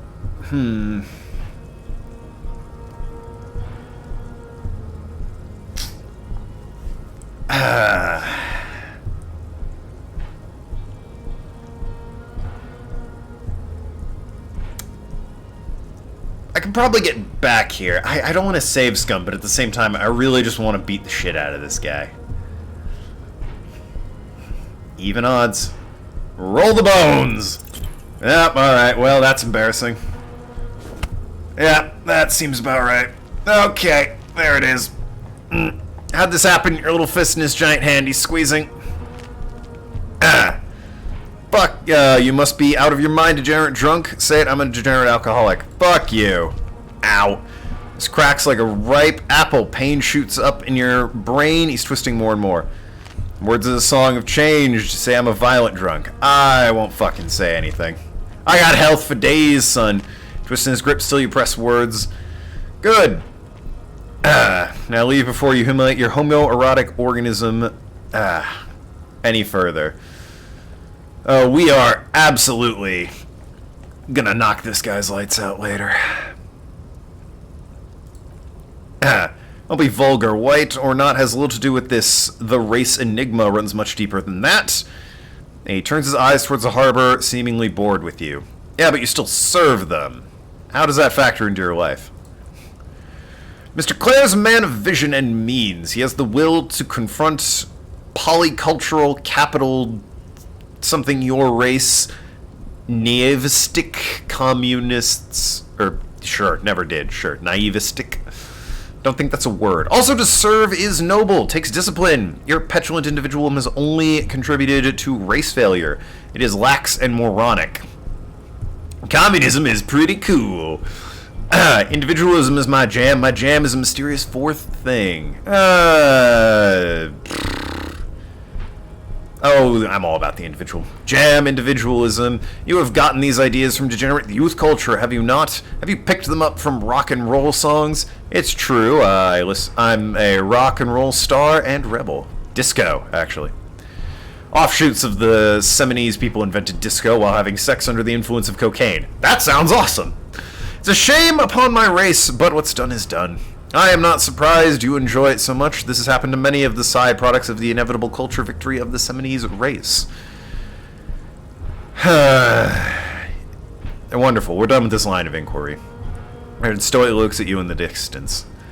I'll be back when I, What's up, Kim? I'd appreciate it if you didn't force us into situations where we have to shoot random civilians, because that won't get us anywhere. You're right. I'll beef up, come back, and then punch him in the face. I'm not even sure that one bullet in my chamber holds would even pierce that Hulk. Ugh. But he's the one trying to provoke me. I was trying to assert my dominance. But I want fighting bad, unsavory... I was fighting bad, unsavory ideologies. I'm a hero. Can't promise that I might attack him again.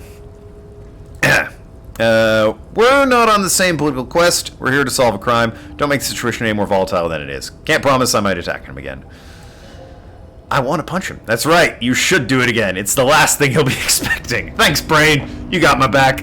No one expects for me to fail at smacking him in the face twice. That said, I do have to actually, you know, get stronger in order to pull that off. Well... could try the old, dead body again. It's not even noon yet. I guess if the dead body doesn't work, I'll head, off to the west and, hope something's there for me. Oh, my shit's compressed, so probably we'll pass it this time. Alright, let's do this. There we go. That's the roll I'm looking for. As you breathe, the odor comes over you. It's a spell of the mind telling you to run, and your stomach worrying itself empty. With your hands at your sides, squinting as you stand in. Do they always do that? They do it after 7 days. Yes, we're in deep decomposition here. The man before you is naked, sort of. He's in his skivvies. But for a pair of underwear and enameled boots, his skin is greenish, marbled with decay, veins blotched by lividity. A fading web of tattoos covers his chest and shoulders. The cargo belt used to fasten him to the branch appears to be industrial in strength. Let's take a look at that belt. Hangman's knot is pulled tight by the weight of the corpse below. Yellow, hard-edged polyester cuts in his neck. Above, a sliding buckle ties the belt to the branch. Oh my, there's something on the belt. A familiar word that speaks to the thirst within you. A word? Vermilion, in yellow letters along the length of the belt, on deep longing for vermilion, golden spirits. Let's decipher a fading logo. This is a bad time for a drink. Extremely. What kind of rope is this? Industrial strength, the kind used for tying cargo lorries, like in a harbor. Yes, it looks like they used whatever was on the hand, paying no attention to not incriminating themselves. So we definitely need to get into that harbor. That just goes back to I need to punch that guy in the face. They sure want him to stay there. The polyester seems strong. It's not merely polyester. It's steel reinforced. He rises to inspect the noose. See those lines? That's where the wires run. He rambles for more than 20 strands. This makes getting him down much more problematic than I assumed. We're assuming dock workers from the harbor did it. The brief suggested as much. Politically motivated by ongoing strike. Did you get a briefing? My past undergone total annihilation. Nothing remains. My mother, the love of my life. Certainly not a briefing. They forgot to brief me. Then you should ask me about the first moment we get. Sure. How'd they get him up there? Noose is one thing, easier to use one way around. Points to the buckle. Then gets lassoed to the branch, pulled up by the belt, buckle closed. It's what I would do. Seems easier than climbing up there. About those boots. The material appears to be ceramic. Clean white stands out in stark contrast to the decaying flesh above the knees. The man wore thick polymer socks, probably for padding. A fine array of interlocking plates covers them. Delicate and fragile. They feel alien in the world around you, out of place. What kind of boots are these? Armor, not boots. With his notebook, Lieutenant crouches to inspect the soles. Technically speaking, they're sabatons. Okay, what kind of armor is this? Ceramic plate is zirconium dioxide, most likely. This is where the make would be. Where? Under the heel, Fairweather. There's a boot. Fairweather model T500 VE, guessing Virtuous enamel. This is advanced stuff. What happened to the rest of it? Knock the boot. Small bell-like sound fills the air, like tapping outside a porcelain cup. Suddenly your biceps coil up, your elbow is sharp, and cocked for punching. Punch it harder. Your fist connects to the boot, and there's the same ding. The sound does not appear to get louder. The only difference is barely audible click underneath. Something like the long... Sounds like the end of long dice rollout. Do you hear that? A click. Yeah, like dice rolling. Kinetic redistributor. It spreads incoming energy horizontally from plate to plate. Plates connect. There's a click. That's the sound you heard. See these lines? Faint organic lines cover the plate where they separate into smaller ones. These plates then divide into smaller plates until there are hundreds of them all together. What happened to the rest of it? Material is out of place here. It is. It's expensive. Lieutenant draws a line. Condensation. His index finger. We've requested similar material for our tactical units for years. The constabularies deemed it too costly. In that time, we've lost 6 men to semi-automatics. Ugh. How much are we talking? For a full set, 4 years' wages. Woo! By ka-ching, do you mean... let's not log them as evidence, let's steal them? No, I was... not really what I meant. Of course. The lieutenant nods often, part of an unplastic expression range communicating both professionalism and sarcasm, this time the latter. Right, what happened to the rest of it? Locals probably scavenged it. It would be odd if it had more on after 7 days. Should keep a lookout for these pieces. The armor could yield information. This is one thing he might actually know. Kuno. If you wear these pieces, it will help you protect the mortal coil. Maybe just wearing these... He was just wearing the boots and has no need for the rest of the armor. What does my mortal coil need protecting? Bullets will fly, they always do, and the coil is fleshy and mush permeable. Cast in the ceramic shell. Resist death. Understood. How do you afford it? That's for us to find out. My initial report to the air suggests he was a security guard for Harbor Company. But that's just heresy. Looks pretty advanced for a security guard. I agree, the equipment is way beyond what a guard can afford. Pull the boot. Stench fills nostrils. As you push downward, ominous creak sounds come from above. Stop. Pig's gonna pull his head off. Brutal. Oh, this is a bad idea, isn't it? You're going to pull his head off. Do it, homo. Do what? Pull his head off. There's no point in performing an autopsy if you do. We'll have compromised the coroner's case. Oh. What are you trying to achieve anyway? Why are you hanging on to the boot? These boots go super well with the bell-bottom pants. Hell yeah, they would. Fashion. This is advanced enemy technology. We should conduct research into weakness. Are we not detectives? There may be clues inside the boots. So they're expensive. I thought we could pawn them and earn some lucre. Sorry, I don't even want to take them off. It's just thought I should try. Try what exactly? Just want to see what would happen. I don't think we should do anything for the hell of it. Besides, there's no way you're getting them off. All the organic material in his body has been flowing down into the boots. They're fused to his feet. Why do you think the locals haven't scavenged them yet? That's probably a good point. Might still be a way to peel them off, but first the body needs to be down. And second, probably be better if Lieutenant wasn't around. Sounds like a plan. Heh. Anticipation makes you crack your fingers. Feels nice. Nice and cracky. Hell yeah. What's gonna happen to the boots then? Processing will take care of them. The situation in the morgue, it will yield nothing, but we must pick our fights. Should we continue? Yeah, alright. Look at the corpse. How about these tattoos? An intricate web of blue lines stretch across the torso. From the right shoulder to the solar plexus, each time they interact, a small white star is formed in their crossing. Hundreds of fading asterisks riddle his skin. Their concentration is highest around the heart. Well, asterisks. Map of the stars? I do see some similarities to astronomical charts. Great Century Messinian, maybe? But it seems more particular, customized somehow. As if someone left out most of the night sky, filtering through personal choice. Principle of the filter remains unknown. The thought dissipates as you feel you were only half right. I'm missing something. So am I. Some ringing fills the air. Wears a wide leather belt around his waist and a gun holster under his arm. Takes a thin piece of milled aluminum from his coat, pulls out open. Sounds like a sword being unsheathed. A small lens appears, a sort of camera. Let him do his work. He's got a camera. Shit, Kuno, what the fuck is that? It's an instant color camera. He produces 2 metal capped ampoules and clicks it into place aside of the apparatus. Thin slot shines. I have only 2 ampoules, so nobody move. I don't want to waste one. Points the camera at the corpse and peers into it, and then... flattering.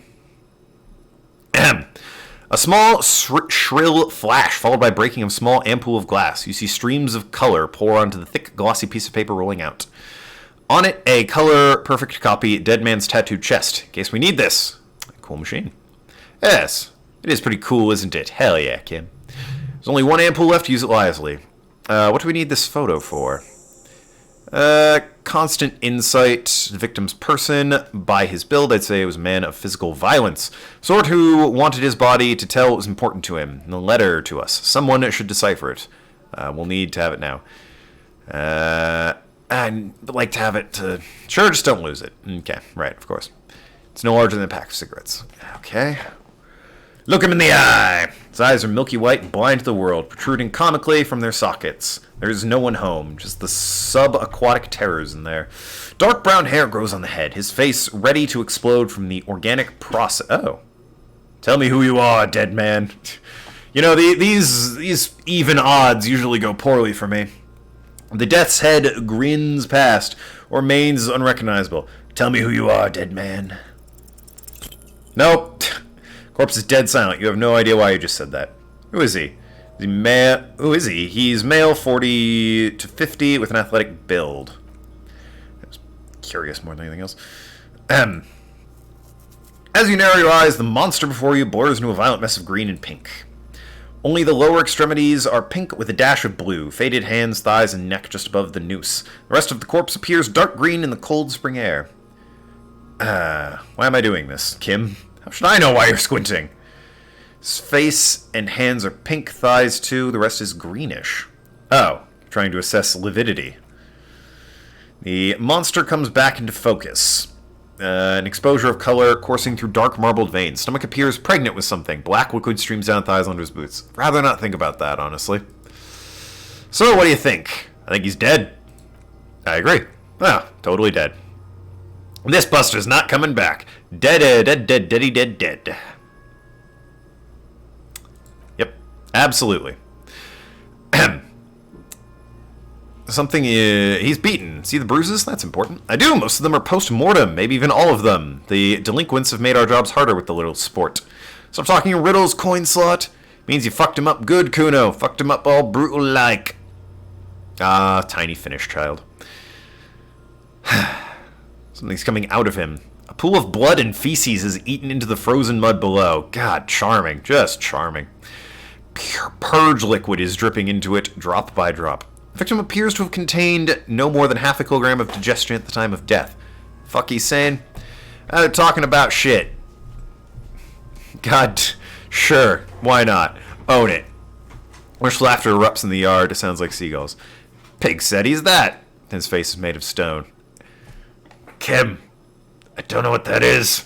I don't know what to think. What do you think?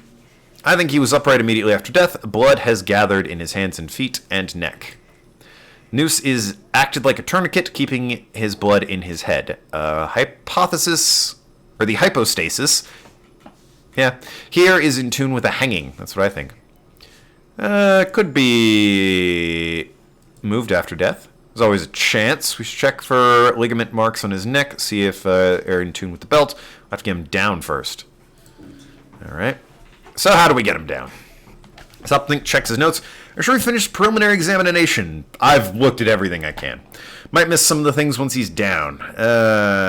We've been thorough. I clicked everything. Steel reinforced belt presents a unique challenge. Oh, I got a new skill point. What is it that lets me fucking punch that dude? Is it physical instrument or pain threshold? Hold on. I can check this. Map. Measure head. Physical instrument. Yeah, formidable. Alright. I'll boost physical instrument just so I can beat the shit out of measure head. Hopefully that'll help. Now then. Steel reinforced belt presents a unique challenge. I brought chain cutters, but I don't see a good angle of approach for the belt.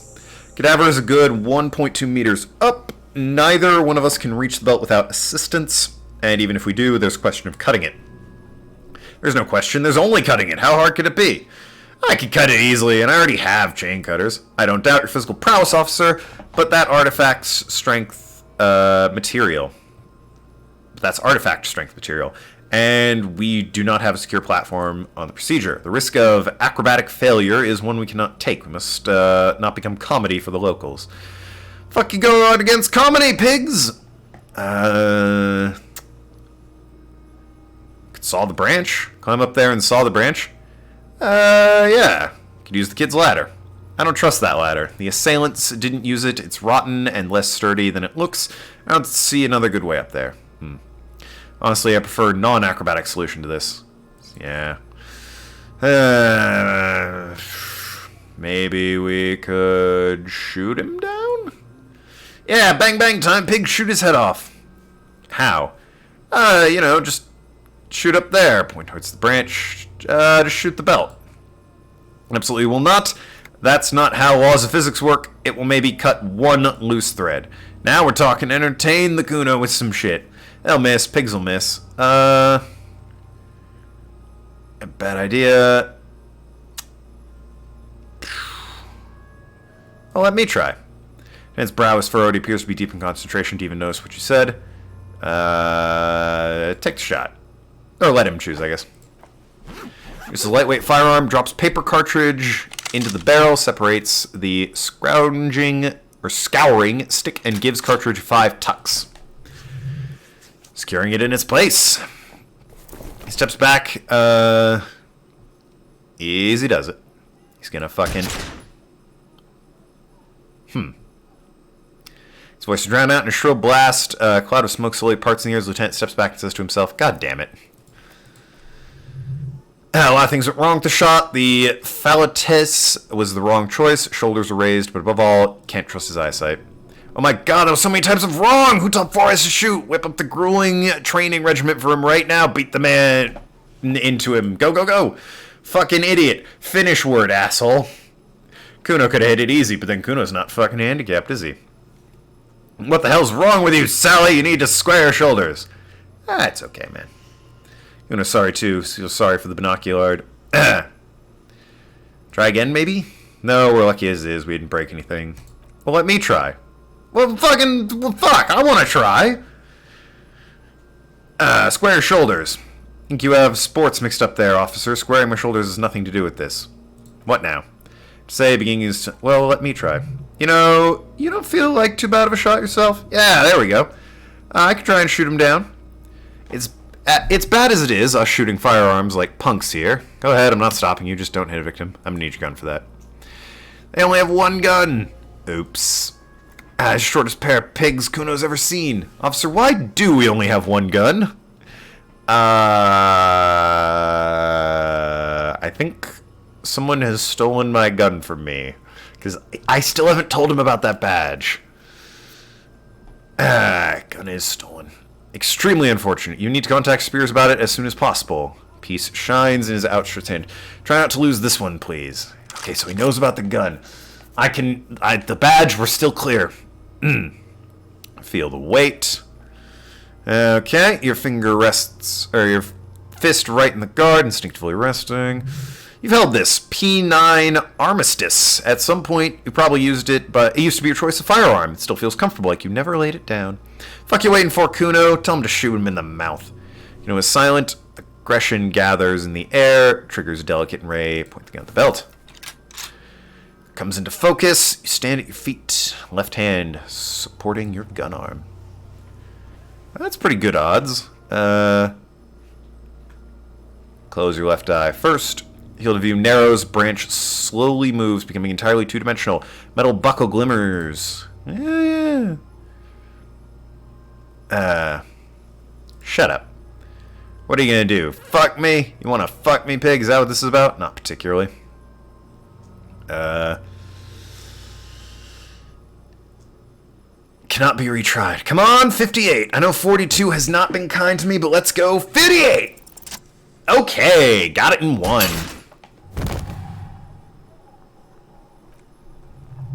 The buckle explodes into tiny pieces, coming loose with a whir. With your hand numb from recoil, you look at the body slump down for a moment. The man appears to kneel in front of you. Who killed you? Okay. Communism killed him. Takes a millisecond for the association, the Hanged Man, to flash within your cortex. You have no idea where it's coming from, only that it's right. Then the rigor in his muscles gives up and he smashes sideways in the spring mud, letting out a horrid stench. You've been policed. Aces high, Lieutenant says, waiting for you to slap his hand. Hell yeah, slap it and wait for aces low. Go for it. Hell yeah. Do it. The high arrives with a sharp slap. You turn around and there's a moment of doubt, feel like low isn't going to connect. Yeah, it's going to connect. High and low. Nice. Aces low. Alright, what's aces low? Empathy towards Kim Kitsuragi. The Civil War was not the first war to see the use of hybrid airships. What? But it was the coolest. For the entire decade, it folded multi-rotor fighters into dogfights above Rachel, Ozone, Revachol, Seminin, and Arcade Island, spitting death at one another. They flew over sandy beaches and shot at each other. It's planes? Why is Kim fond of planes? Alright, you know what? Sure, let's think about Kim and his airplanes. We got aces low. Now then. Did I get another skill point? I thought I did. Oh shit! Revert. I do have a skill point. My bad. What do I wanna level up? Let's see. Son of Affair is pretty low despite having lots of potential, so let's level that bad boy up. Oh, items are tanking it. Yeah, that'll do it. Yeah, alright. That looks good. But then it does, and with it connects with furious progressions, and is not one to leave an aces low hanging. Hell yeah. I knew these guys were faggots. Got a problem with that? I think I actually said it. Well, that'll probably get me yelled at for a while. I mean, that's what he's saying. I can only censor myself so many times. I'll read on autopilot. I apologize. I'll try to be better. Yeah, where that word got a problem with it? I knew they... What now? We will perform a field autopsy and determine the cause of death, but before... Excuse me. Turns away from the corpse. Slumped on the ground is not improved. The fall seems to have released something deep inside it. Looks like I feel like taking a break from the stench. I'm sorry to interrupt jubilations here. A little breather before the field autopsy. Alright, there you go. In the meantime, we should try and interview Everett Clare, leader of the Union. Ah, yes.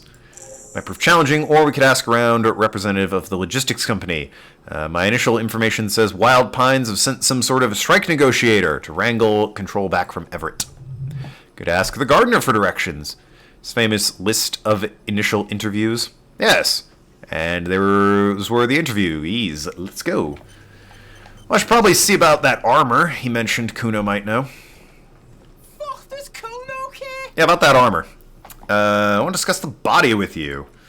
Where's the rest of his armor? Kuno doesn't give a shit about the armor. How come? Because Kuno's fuck gimp got one big thing wrong with him. He's a fucking mutant. Pardon? Look at him, pointing at the body. Fucking growth hormone shit. He's a giant. The armor's too big for any man. He drills his temples and his fingers something strange. Aggressive gesture. Kuno doesn't give a shit about that freak armor. Kuno threw that shit away. Oh, come on. He's pretending he doesn't care because he's too small for the armor. You're just too small for the armor. Get the fuck out of here trying to fuck on me with a midget. Shit! Kuno's 12. He's huge. Fuck are you? Fucking 80? When Kuno's 80, Kuno can fit 4 of you in Kuno. Fuck out of here. Fuck Kuno, fuck out of here.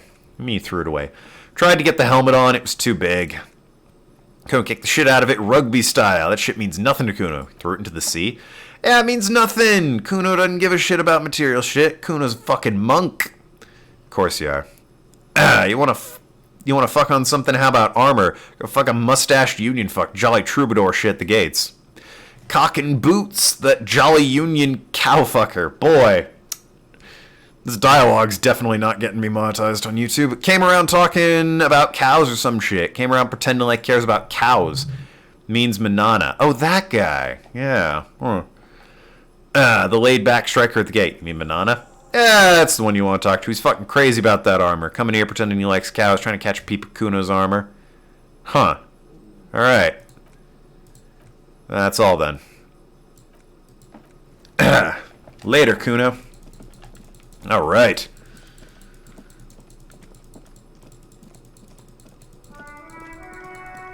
Well then. Let's see if we can punch fucking, Measurehead in the face again. I upped my physical prowess, so, maybe I can smack the shit out of him now. You never know.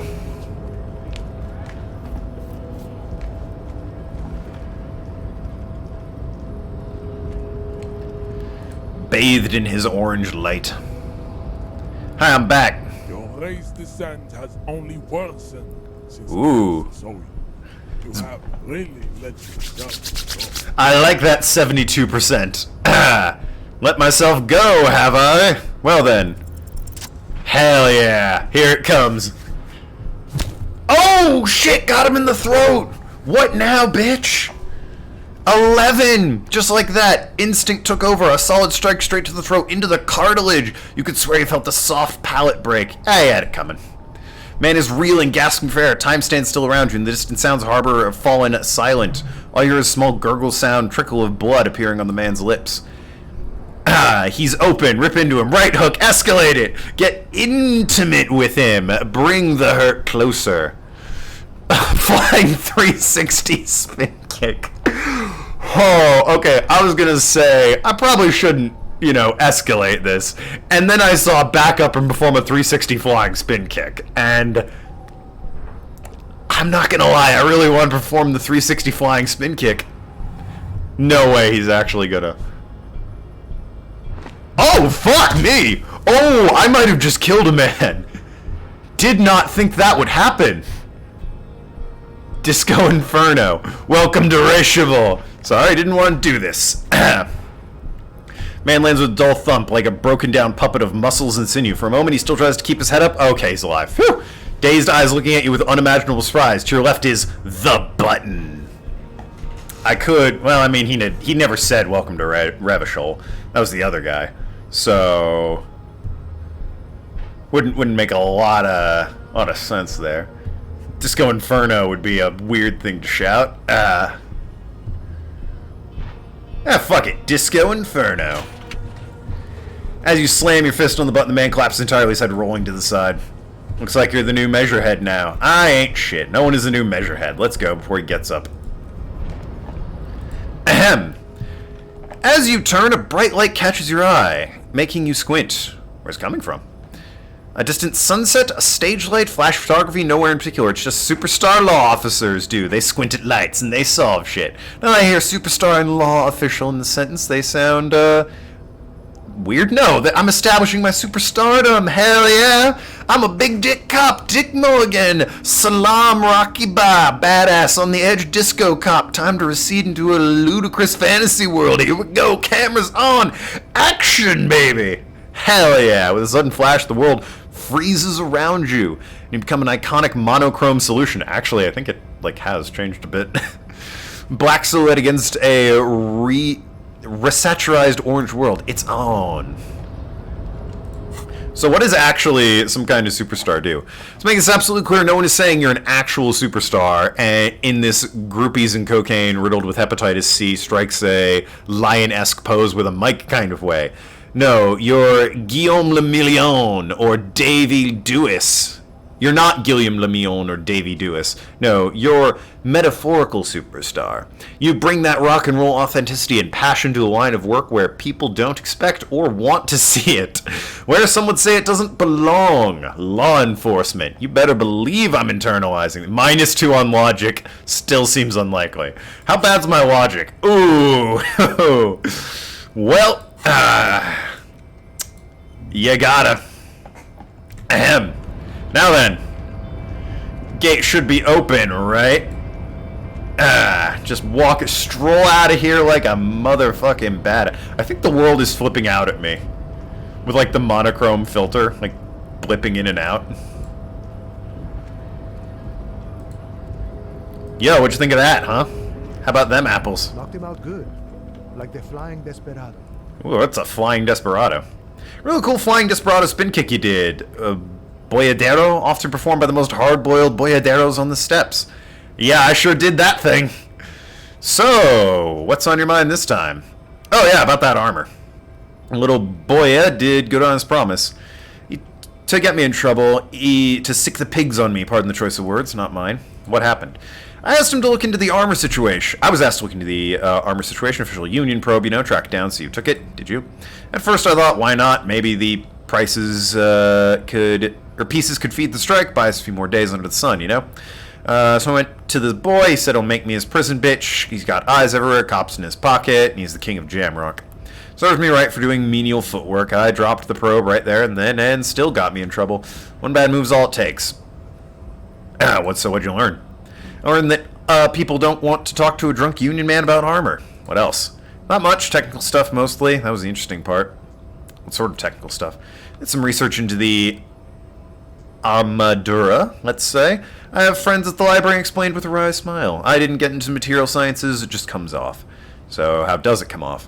In parts, 4 in total. Helmet was the first to go. Kid said he tore it off and kicked it in the sea. I believe him. The boots are still on the guy last I saw, too hard to remove. So as I count, 2 parts are missing. The gauntlets and the cuirass. This is where I left off. Too much hassle. What about the leggings? Oh, they're just gone. They don't exist anymore, if they ever did at all. Gives you a jolly shrug. Forget about them. I did.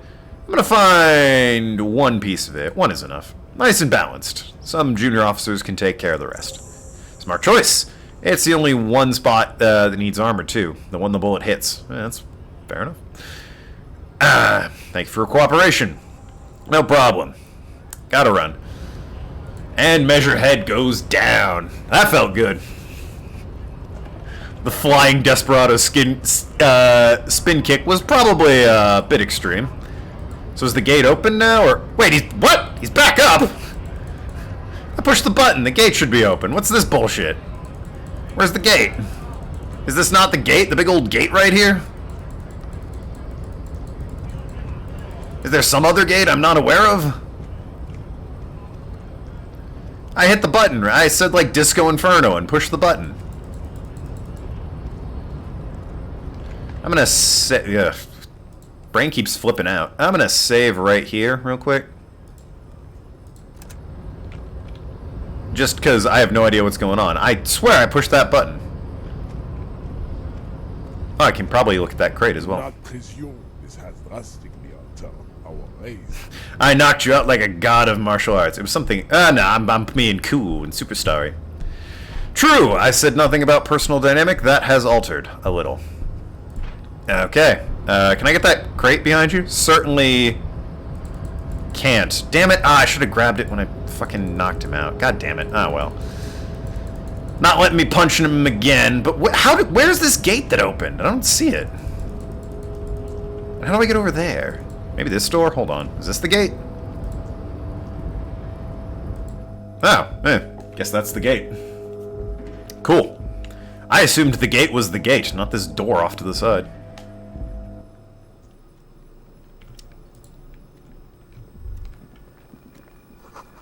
Giant aspirant on the pillow, a pattern of coffee rings in the arm set. Great. Standard office file cabinet. Someone with their coffee machine on. Every worker, every member of the board, written on the flyers, is a Dewey typewriter. Thrilling stuff. Comfortable chair to sit in. Yeah, it is. On second glance, someone has forgotten to properly close one of the drawers. You missed it. I did a flying spin kick there, 079. It was amazing. This guy right here, old, I forget what I'm calling myself, Raphael something or other. It's unfortunate for the union to leave paperwork lying around. Yeah, it is, isn't it?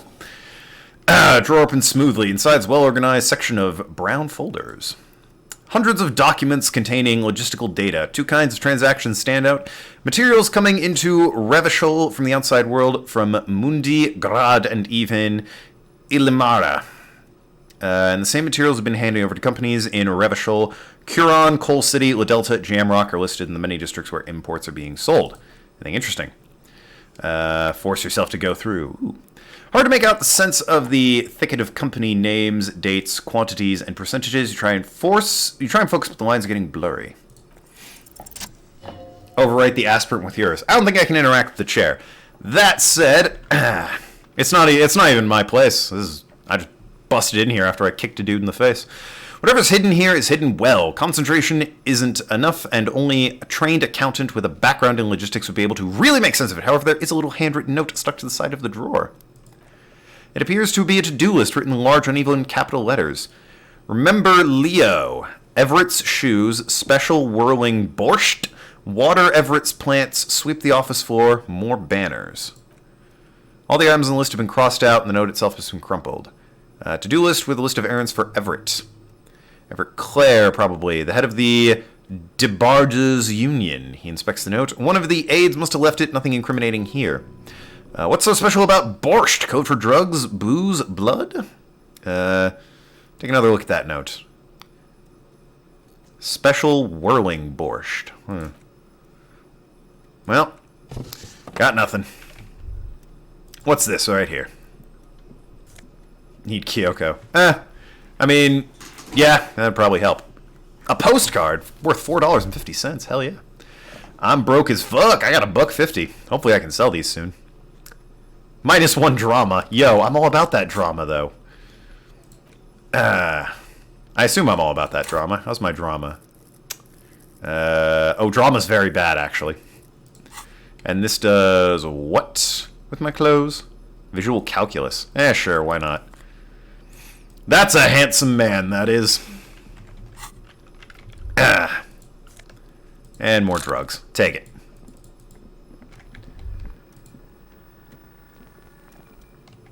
An imposing combination of punch clock payphone is looking down at you from a wall. A note that says, tokens unavailable due to strike, use change.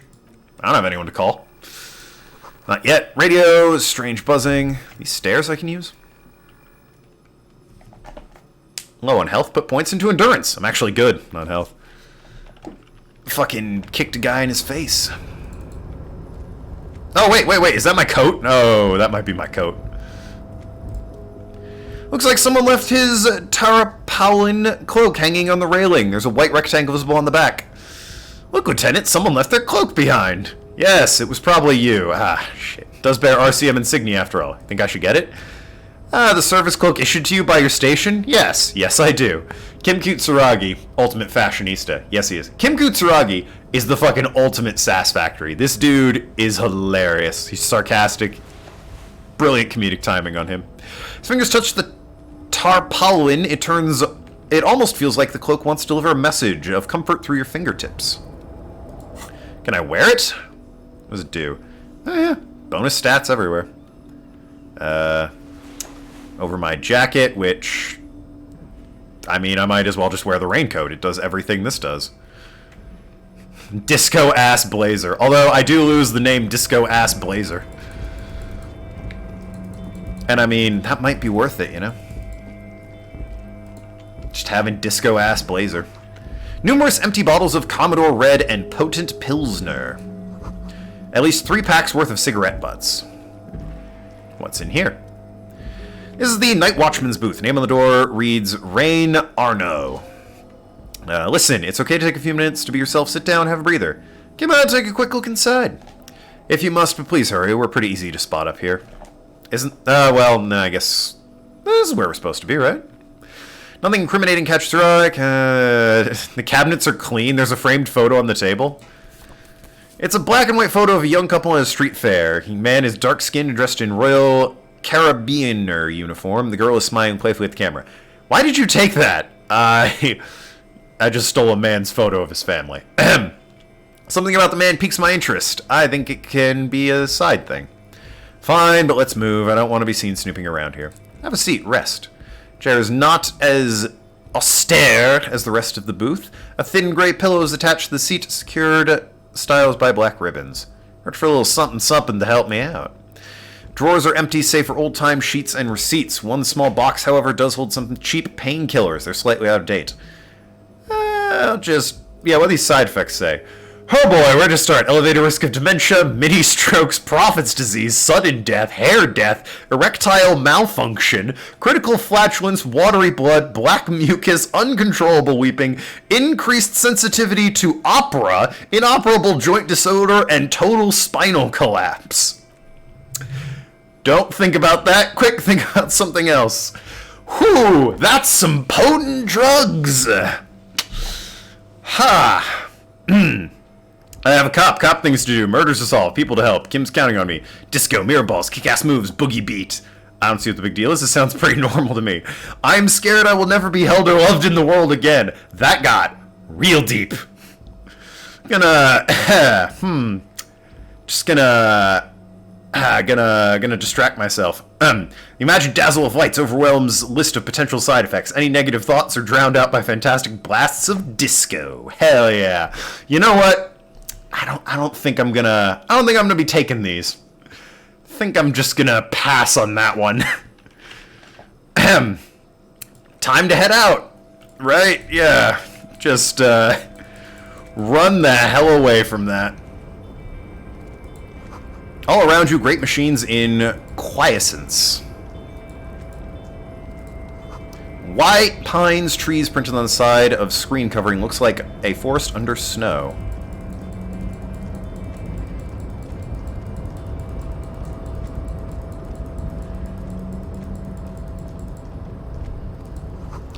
You see faded industrial lettering on the platform that reads Kvalsund. Alright then. Ooh, 84 cents. Hell yeah. I'm up to $2.40. Making my way in the world. Oh boy. The shipyard head is oddly quiet. Great machines are sleeping. And what's this rope? Pile of cargo belts used for heavy lifting. One of them says vermilion. Oh. It's like the one the hanged guy was strung up with. Silent tower, or the speaker tower is silent. There's no work organized in the yard below. And what have we here? Mysterious crate. Musk and oil of rust comes from the chasm in front of you. Smells like blood. Well, that crate doesn't do anything. Alright. What a disappointing crate. Industrial-sized thermos. Smells like burnt coffee. $1.10! Hell yeah! That like tripled my money. Banner sags, not Banner Saga, that's a different game. Under the weight of the rain, snow, white waves on red. Hey buddy, what's your deal? Container, I'll turn you nice and red. Container, put the logos on. Really thought that would rhyme, actually. Container, used to be well pined. Container, now belongs to Everett. No, that's no rhyme to be had at all there, sir. What up, Easy Leo? Hi, yeah, don't, well, leaving's bad. Hi! Everett, he looks after everyone. Huh? Well, hey there. How can I help you, mister? This guy seems friendly. I see you're not a union man, mister. Did you get lost? You're not one of them scabs, are you? What is it with you people in scabs? I don't personally mind. Folks is just folks, you know, and folks gotta eat. He just doesn't seem to be waiting for you to answer. Some of the other guys don't look too kindly on the scabbing kind, if you know what I mean, mister. Good thing I'm a cop. Looking for the leader. I should go. What are you doing? Making some covers for the containers here. Yes, I am. Yes, I am. It's easy for the crane operators to spot them. Oh. God, I am stupid. This is an easy logic check, but I'm a moron, so... I could, hold on. Let me ask you something else. I gotta go. Let me ditch those shades. Now then, as I was saying... Oh, hey, mister. I need to be back to talk with old Leo here. Yes, I did. Yes, I did. It's like Lady Larisse said when she opened a bathhouse in the basement of my apartment. Some smart person clothes on. Only get so far before they're aching to get back. Not quite smart person clothes on. This guy won't shut up. Not so much smart person clothes on. I took the idiot clothes off. The glasses weren't helping. So about these containers. Well, honestly, it didn't help. So, fuck it, go for it. Now, shockingly, that didn't work. Everything is so pretty and red. You and Leo look like brothers as you glance around, small, childlike wonder. Wow, much prettier than the drab old green. Sure is, mister, sure is. To be fair, I am playing as a moron in this one. Just a big old strong boy who's also a fucking idiot. Really livens up the place? Yes, it does. I hate to break this bonding moment, but the red containers mean they're replacing the company livery with the union livery, which means the strike isn't going to stop anytime soon. Well, shit. We know where everyone is. They're on strike. Do you work here? Yes, everybody needs a job, and this is mine. I'm Leonard, by the way. Leonard Bellick, but everyone calls me Leo. I'm like Mr. Everett's right-hand man when Mr. Edgar is out of town, and Mr. Edgar's right hand when Mr. Everett's away. Okay. Actually, Miss Beauford is right-hand man, but she's a lady. Who is Miss Beauford? A real pretty lady with skin like those dew and sucker candy bars my missus likes so much. So, chocolate? Is that what I'm picking up there? Them are real nice to suckle on at dinner, once dinner is done and me and the missus sit down besides the radio. But I can't listen to the radio all the time. There's so much to do around here and I'm always busy keeping things running. Yes, I am. Yes, I am. Ahem. Yeah, who is she? Oh, Lizzie, she's a real sharp tool. Mr. Everett put her through some fancy school and everything east of the river. 4 years she was gone and came back and she was all fancy and lawyery. Ah, a lawyer. Interesting. Ask for a dinner invite. You know, I could if I would. I don't know if the game will let me. It lets me get away with a lot, though. She's a real nice girl. Grew up in this here neighborhood, knows everybody, gets along with everyone. Real pillar of the community one day, I'm sure. If Mrs. and me are to have a child, I'd be real happy she turned out like her, but she can't have kids. Dr. Lemaitre said so, and she knows about such things. Been a doctor for almost 50 years, she has. All right, then. Pretty sure this place would totally fall apart if you didn't shine the boss man's shoes, Leo. See disdain in the lieutenant's dark eyes when they meet yours for a moment. He does not approve of your ridiculing this little man. I didn't have another way out of that conversation. Oh, mister, I do a lot more than that. I really do most everything around here. Everett says many times I'm irreplaceable. Oh. Good on him. I don't... God damn it. Raphael or whatever my name is. Are you the Leo who wrote the note to make more banners? Oh, yes. I have all kinds of notes for myself. The old head of mine ain't so good at keeping things in no more. Almost forgot about the borscht. What's this about the borscht? I've been taking very special whirling borscht to the men every day since the strike started. It's very, very good. Makes men feel so warm and happy. So... booze, drugs. I feel like I could take on Mr. Reynolds' boar dogs every time the lunch is done. Power borscht, huh? Never heard of a borscht that could turn little guys into dog fighters. Alcohol, however. What do you mean by taking soup for the men? Is it for the striking? Yeah, I'm taking it to them. The borscht keeps them happy and fighting spirits. Makes you all warm inside. They brew it in the whirling rags. Borscht is spiked, and I'm going to look into it. Oh, sure, Mr. Sure. You do that. Yes, sir. So I'm looking for the leader of the dock workers. That's Mr. Everett. He's an awful nice fellow, he is. Him and his brother, both nice fellows. They lived their entire lives here in this neighborhood. Guys like Mr. Everett and Mr. Edgar, his brother, real good guys, made Martinet what it is today. Mr. Everett, Mr. Edgar, and I all went to the same school we did when we were boys. Just want to know where I can find him, man. Don't need your life story. Mr. Everett's where he always is. In his office, of course. Points to joint containers to your right. Okay. Guess I'm off then. Huh. Didn't know an office could just be hanging out in a container. And yet, here it is. Coffee makers. I can hear a typewriter going. Coffee in giant thermos is still lukewarm. Stair made of pallets leading up. Okay. Hey there, Everett. Wow.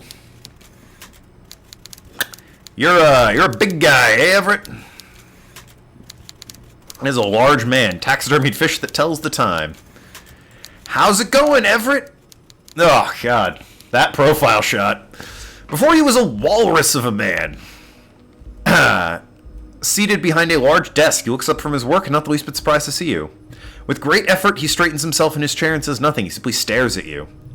With a mixture of expectance and impatience, well bottled. Let's get straight to business. There's been a murder. I could just leave without comment. What a power move. Just fucking leave. Welcome, Mr. Dubois, Mr. Kitsuragi. That's not my name. It's good of you two to stop by. Kingpin. Yeah, honestly. Have a seat. I'm Everard Clare. Everard. Head of the Debardiers Union here in Martinez. Everard Clare. I'd offer you my hand, but unfortunately my health prevents me from getting up. You understand.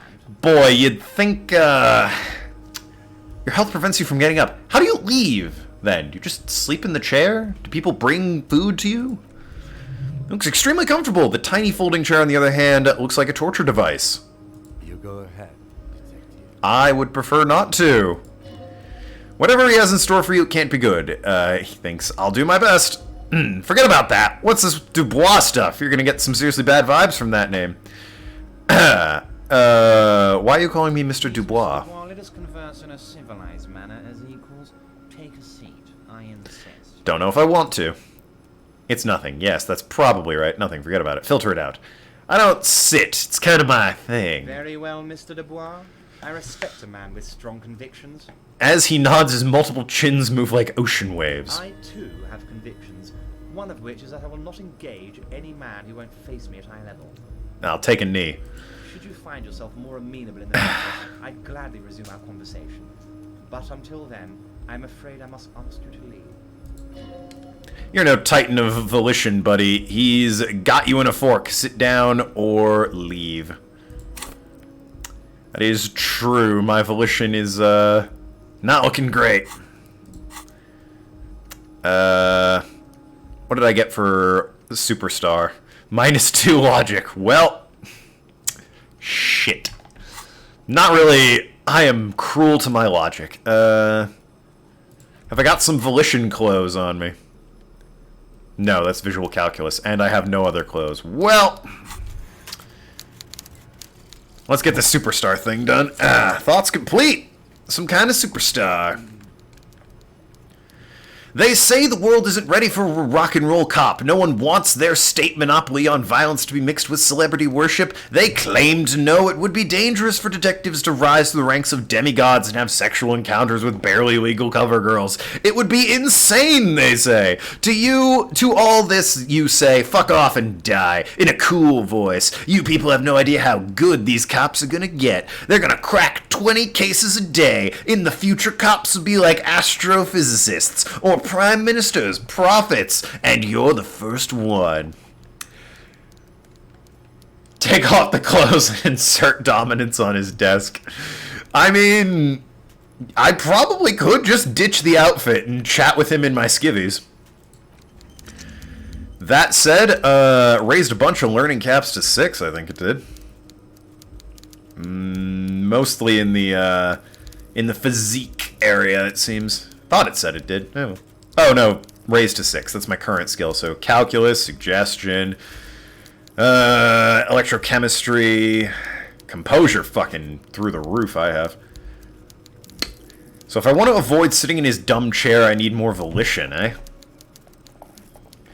Honestly, I'd probably I'll take the chair.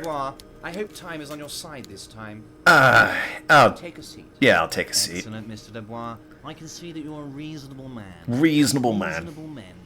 Reasonable men can be of great use to one another. Gives a sly wink.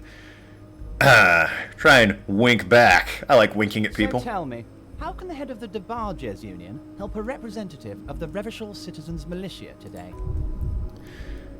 Good thing I have drugs. The chair you're sitting in has got to be the most uncomfortable chair in the world. It is violating your backside. By the way, I heard you got a rather rude reception from a certain Lawrence Garte. Garte. No manners. Pains me to say. This should take care of that nonsense. Giant novelty check on his desk. It's absolutely comedically large. It should be sufficient to cover your expenses for a few days and patch over your differences with the cafeteria manager. Go ahead, take it. I don't take bribes. Wow, 25 real. It's good money, you need it. 25. I owe the guy like 140. I don't need your damn 25 real. It's probably the name on the check that'll, like, make that one work. How do I want to play this? I don't want to take the check, but do I want to be an asshole about not taking the check? I'll play it cool for now, see what he knows. Okay. It's like 5 times your current cash. That's fair. No handouts then. Crosses his arms, in an ample midsection, and sinks further into the chair. Now, I'd like to set your mind at ease about one other matter. Your lost gun. Let me assure you, Union people are on it as we speak. I've got my best hounds looking for that lost gun. Lost gun. Lost gun. His slug-like lips move, but all you hear is an echo. Lost gun, lost gun, lost gun. Oh god, my morale! I kind of need that. I don't have much. World is swallowed by a black hole of fear. Only 2 words escape its gravitational pull. Lost and gun. How do you know about my lost gun? I know everything, Harry. Right now, I know that you're worried. Don't be worried. Everything's going to be alright. I don't trust this man as far as I can throw him. It's not like you left it loaded. You didn't lose a loaded gun. Local children aren't out there playing with it right now, pointing it into their own mouths. It's in a graphic. safe place. I just know it. I have a feeling everything's going to be alright. So you have my gun then, and is that what I'm picking up? Challenging. Don't panic. -2, this chair is killing me. It was loaded. Oh shit, the gun was loaded. There were 2 bullets in it. You always keep at least 2 barrels loaded. Shit. That's not good. Okay, Kim? Officer, we will deal with this later. We don't need Mr. Clare's help with this. Okay. I wouldn't be so sure about that. Well, nope, that didn't work. God, you're sweating. Your knee is jerking. You're about to cry, aren't you? You're about to cry because you lost your gun and those children are going to shoot themselves with it. I'm not about to cry. Oh, shit. Well, men cry too. You want to cry. God, you're weak. Whatever will you do? Don't cry. Hell, he'll think you're disgusting. Dubois, you don't look so good. Just gonna quickly take some morale pills. What is this Mr. Dubois he keeps repeating? What's he trying to pull? You need to calm the fuck down. Chill. Mr. Dubois! Harry! Keep sliding down in your chair like a jello shot. There are no Harrys. Let your mind go to a safe place. Wow. 2 very different sides of an extremely similar coin. Mr. Dubois, are you okay? Can I get you a glass of water or something? Are you having some kind of medical emergency? Pop pills to feel better? I mean, that's how it works in real life and this game. Maybe you could use your hands somehow. Kind of like the throwing motion. Like you're throwing that Mr. Dubois act right back at him. He's Mr. Dubois. I'm as good as it gets, Mr. Dubois. Oh yeah, I'm fucking great. Keep sliding. Actually, this chair is uncomfortable. I could use that glass of water. Sit upright. I'm melting. Again. Fucking power move. He's Mr. Dubois. I can see your condition is terminal. What an odd demonstration of... Huh? You got me, Harry. I don't even know what. As entertaining as it was... Water to wash down the drugs. Nah, take that shit dry. Die like men. Busy man, as I'm sure you are too. Hopefully the drugs I'm taking have, like, at least a few less side effects than the ones we saw there. Because that was some rough stuff. Okay, enough. We are here to ask you some questions pertaining to a murder investigation. Quick, here's your window. Get yourself together and ask him questions. Police officer questions. How I got in. Oh yeah, beat the shit out of your guy. How about that, huh? Ask how... Am I going to ask? Hell, Harry, you spin-kicked my strongest man in the face. I saw it from the window. Hell yeah, I did. Would you ask a man like that how he got into your container yard? I understand. I am a terrifying death machine. Don't worry, Harry. Between you and me, I'm not a huge fan of his race thing. But the Union did not get to where we are today by frowning on eccentricity. I mean, blatant racism goes a little beyond eccentricity there, Everett Clare. Anyway, I assure you, I am very well informed man. Information reaches me before I even get the chance to request it. Anyway, yeah, about that hanging. Oh, of course, your main thing here. That's why you're in Martinet. I know everything goes wrong down here, and I would love to discuss it with you. I mean, it's no secret that the lynching is connected to the strike. So much to talk about. Honestly, it's been weighing on me so heavily. I understand you need to interview me. I sense there's a but coming, and not just your massive one in that chair. But there's a thing that's been keeping me up at night. I want to talk about the hanging. I mean, if we could just calmly talk and exchange information, we could blow this whole thing wide open. That sounds good. Let's do that. I agree, Kim. But I can't think straight with this thing weighing on me. Suddenly he slaps himself in the forehead. You're police officers, aren't you? I have a crazy idea. You guys are basically door-opening machines, incredibly talented at opening doors. Is this true? Are we door-opening machines? I'm not sure I understand. If you're asking us to break down somebody's door, it's not going to happen. Come on now, I just need you to get a little door open for me and leave it unlocked. A simple thing, absolutely nothing shady about it. Why don't you just open it yourself? Harry, I'm a very busy man, and more importantly, I don't have the extraordinary physique you do. You look like you could run around all day. I mean, I did spin kick a man in the face. A door should be no problem. I want to send someone a message that the police are working for you. I repeat, very, very busy man, Mr. Kitsuragi, and therefore I must occasionally enlist outside help. So what will it be, Harry? Whose door is it? Oh, no one's, just a weasel. Weasel lives there. Nothing for you to worry about. Uh-huh.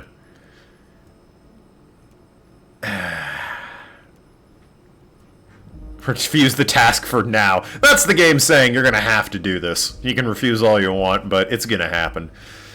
What do you mean by weasel? A loud blabbering weasel. When weasel feel no one is watching, they start acting foolishly. Just go there, unlock the door, and leave it open. It's such a burden on me, Harry. I just want to be over so I can discuss business with you. I'll look into it for now. Fantastic, my friend! Just let me know when it's done and we can take our friendship to the next level. Ooh, best friends. Get the key from Manana. He's down by the gates. Manana is like a free agent in the Union Special Operations, hardened socialist, a real free thinker too. He'll tell you precisely where the door is. He smiles, obviously satisfied with how well he planned it all out. One last thing, Harry. Just open the door. You don't need to go in or anything. I just want the weasel to come home and see it's unlocked. Okay. How about that gun of mine? Yes, sir, lost gun. My best men are on it. They're turning every stone, searching every playground, asking kids, grandmas, everyone. Your gun will be found, Harry. Let me assure you of that. Winks at you. Just a matter of time and effort. The only way to find it seems to be working with him. He might even be holding your gun hostage. Hold on. Could he really hold my gun hostage? Who knows? Only one thing is certain. If you work with him, you're going to get it back, and working with him might be the only way to do it. Does it mean if I do things for you, I'll get my gun back? Damn it, Harry, that's exactly what it means. I'm only kidding, of course. He is not. Well, thanks. Even I'm smart enough to figure out he is not kidding. Of course, I understand. We help you, you help us. But I'm going to leave now, but we might... Oh, yeah, about the Shady Brew, real quick. I don't know what you mean, Harry. Shady Brew? There's many moving parts in my operation. I can't keep track of them all. You know what? Don't even tell me. Whatever it is, do it. Surprise me. Just one thing. If you can make it even shadier. Everett's an interesting guy. I'm gonna leave now, but I might be back later. Out of that awful chair. You need this to get in and out of the gate. Plastic card. Okay, I mean... I was wondering how I'm supposed to get out. Great, wouldn't want to get stuck here. Here, you're one of us now. Real red-white union man. Take care, Harry. Oh, good. Well then. What do the old tasks say? Open apartment door, there's that special burst. Find armor, interview the Wild Pines rep. Good God, I have a lot. Find smokes and smoke 'em, sing karaoke. You know, these bottom tasks seem more important than the top ones. Report the missing badge. What badge? It's not missing. Who made the call reporting the crime? Who put the clothes in the trash? Ask Kim to tell you about the case. Oh, I should get on that. Where's the rest of the armor? Hangman's boots, tattoos, field autopsy, interview. Yeah, okay, alright. Items.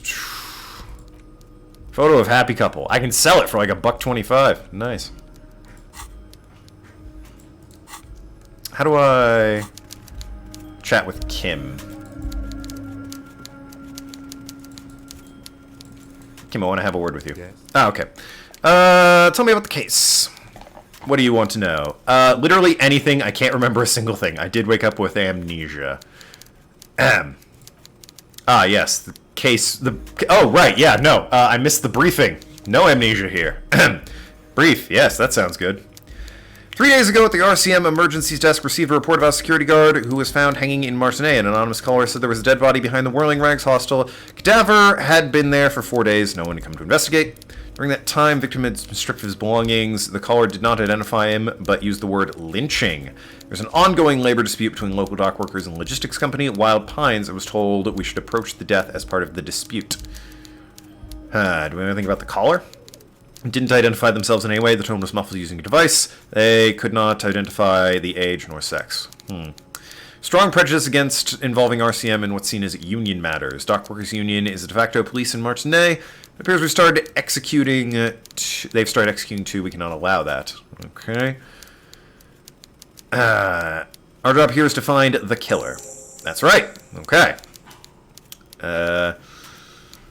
Would you say this is a mysterious case?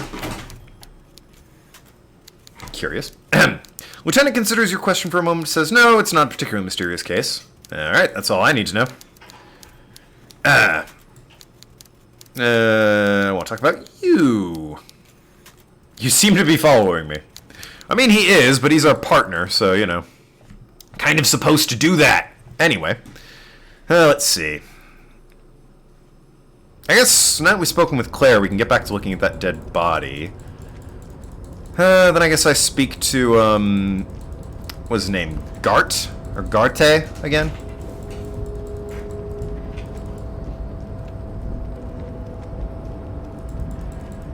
Oh, I can operate this. Hold on.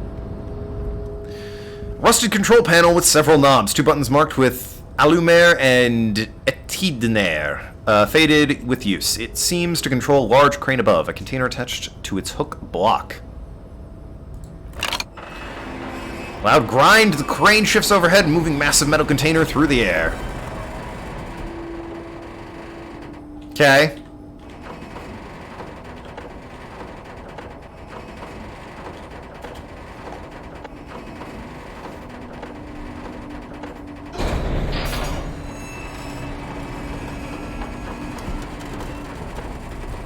Alright, it didn't fall.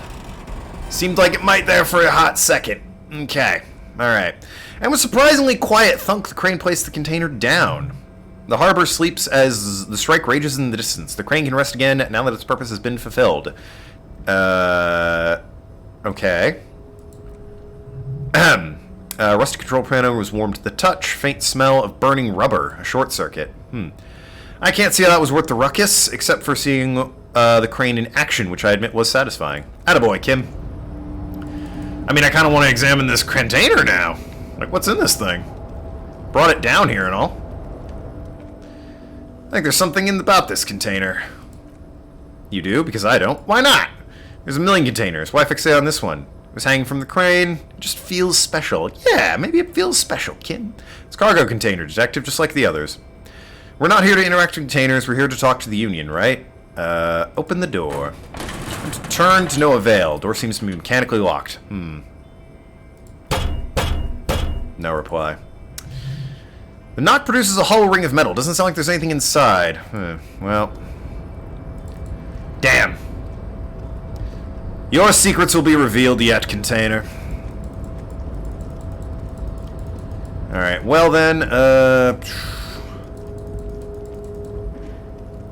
back to the dead body, I guess. Now that we've spoken with Everett.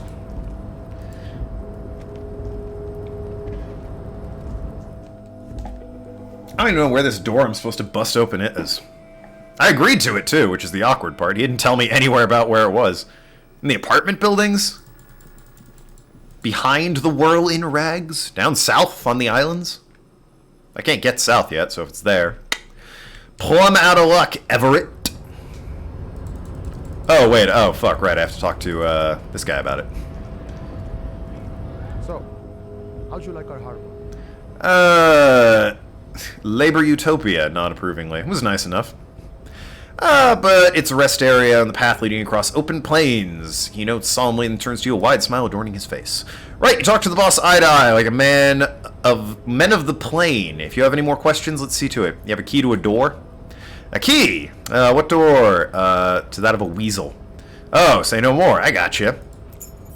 I got that key right here. Let me tell you, it's mighty good of you to help out during the strike. Working class solidarity and all that. It's an opportunity. I took it. I'm a hustle grinder. I wasn't aware that was one word. I heard something about a weasel, and it didn't sound like a local polar weasel, if you know what I mean. Wink. I have no idea what he's talking about. I'm not opening this door for myself. I'm opening it for all the working men. I'm not really doing this for political reasons. Yeah, I'm just doing it to get my gun. And, like, you know, move the case along. Oh, you're none of the above type. I get it. I like to keep my distance, too. But it doesn't matter. It's a good thing that you're doing. Thanks. What you're looking for is a basement door behind the greenhouse. Oh, okay. I know where that is. That's behind the whirling rags. That's all I know. Organization is what you call compartmentalized. It means keep an eye out on each other's business. But where'd you get the key from? Janitor gave it to me. Nice fella. Talked about life. Things that truly matter. None of this mess we're in. This jiving and juggling. What's it for? He doesn't wait for answers. To feed our children, I guess. Got it. Anything else I should know about the task? Weasel will be home. More of a philosophical dock worker. I like to talk about big picture. Who am I? Who are you? What are we fighting for? So, yes, no. Will he be home? Really don't feel like I got an answer there, buddy. How do you feel about that measurehead business, strike worker? Or strike breaker, rather? On the cheap, huh? Those ballerina antics were reckless. Should have just punched him in the throat again. Hey, it got the job done. Wrong, you did the right thing with Measurehead. The ballerina antics won you the fight. Hell yeah. Let's talk about our right to work. I really don't care. Just gonna go now. Strike breaker.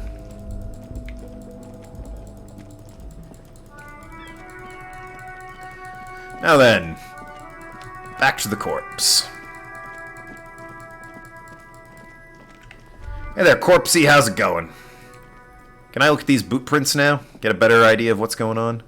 Visual calculus, no. Oh wait, I have fucking sweet-ass stellar shades that boost my visual calculus. Right? That's what they do. Yeah, they do. Put those shades on. I'm sure this will make all the difference. That's better. I won't lie, it's a little better.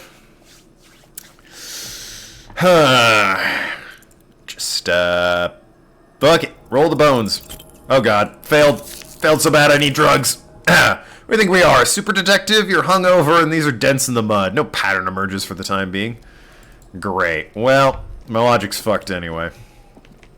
Anything else in you? Dumpster? Oh. Alright. Forgot to search the food waste. Apple, potato peels. But hey, what's this? What? A blue piece of plastic sticks out from the apple peels. It's shiny. Ooh. Something large. A clipboard. A blue plastic clipboard with moist paper. Aha! They look badly damaged, but you can still make out words. It's a man's handwriting. Officer, is that your paperwork? Oh. It is in the dumpster. Glasses do equal better at math. Unfortunately, they do not make me magically be able to lie about my paperwork, which was found in the trash with some food. Yeah, I think it is. Find your paperwork. It is. Look, that's plastic, has RCM street grid. You've even got an autopsy form in here. Ooh. If you don't mind me asking, how'd this get in the trash? Goblins stole it. It must have been cramping my style. It has a foreboding quality. Maybe I needed to lose it for the great bloodletting to begin. Fucking wild answer. I didn't think I wanted to be a cop anymore, so I threw it away. Someone from rowing through it in the trash? I don't know. I'm boring. I'd rather not talk about it right now. I mean, it was probably cramping my style. Officer, this is an official piece of paperwork. It probably contains notes on numerous ongoing investigations and could even list undercover operatives. Informants, I suggest integrating it into your style for all our sakes. Easier said than done. How does this plastic cabbage of copy paper and plastic ever become Trey Disco? Alright, I'll work on it. It does sound like it's important, at least. It would also not hurt to start taking notes on the case. He peers into the trash. Now tell me, with your eagle eyes, are we finished? I think we're done. Oh, I can interact with the paperwork. I'll just familiarize myself with that super quick before we, Charming. We got, like, a fucking soda ring thing on it and a banana peel. Brilliant. Ledger you found in the trash is pitiful cabbage of white yellow paper hanging from plastic, barely held together by a metal clip. A sad display is made complete by the faint smell of urinal cleaner. Ugh, great. Anything else? There's pieces of toilet paper, or is it cleaning tissue? No, it's toilet paper, desperately sticking to the back of the blue plastic clipboard. It's a metaphor for you. Alright, fuck off. That was a bit mean. It's just toilet paper sticking to the back of the clipboard. You take it off if you want it. Yeah, I don't want it. Just remove it. Still wet, toilet paper peels off the back easily. All you have to do is shake it off with your finger and voila, the ledger is now marginally better. Yay. An aluminum block runs the width of the board, biting down on the paperwork. Its crocodile teeth are the only thing keeping the papers together. A regular pencil at the tip, worn down to nothing, has been attached to the clip. The surface is interrupted by silvery sticker, rectangular sparkling with iridescence. You don't know how you didn't notice it before. Looks like an official mark made to be low visibility outside the right circumstances. What's this? What? That thing, it's a halogen watermark. We use it for adding information to RCM property. Oh, what kind of information?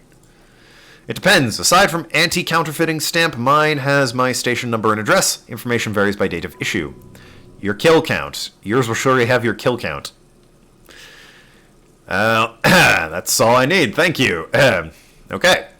How about the white papers?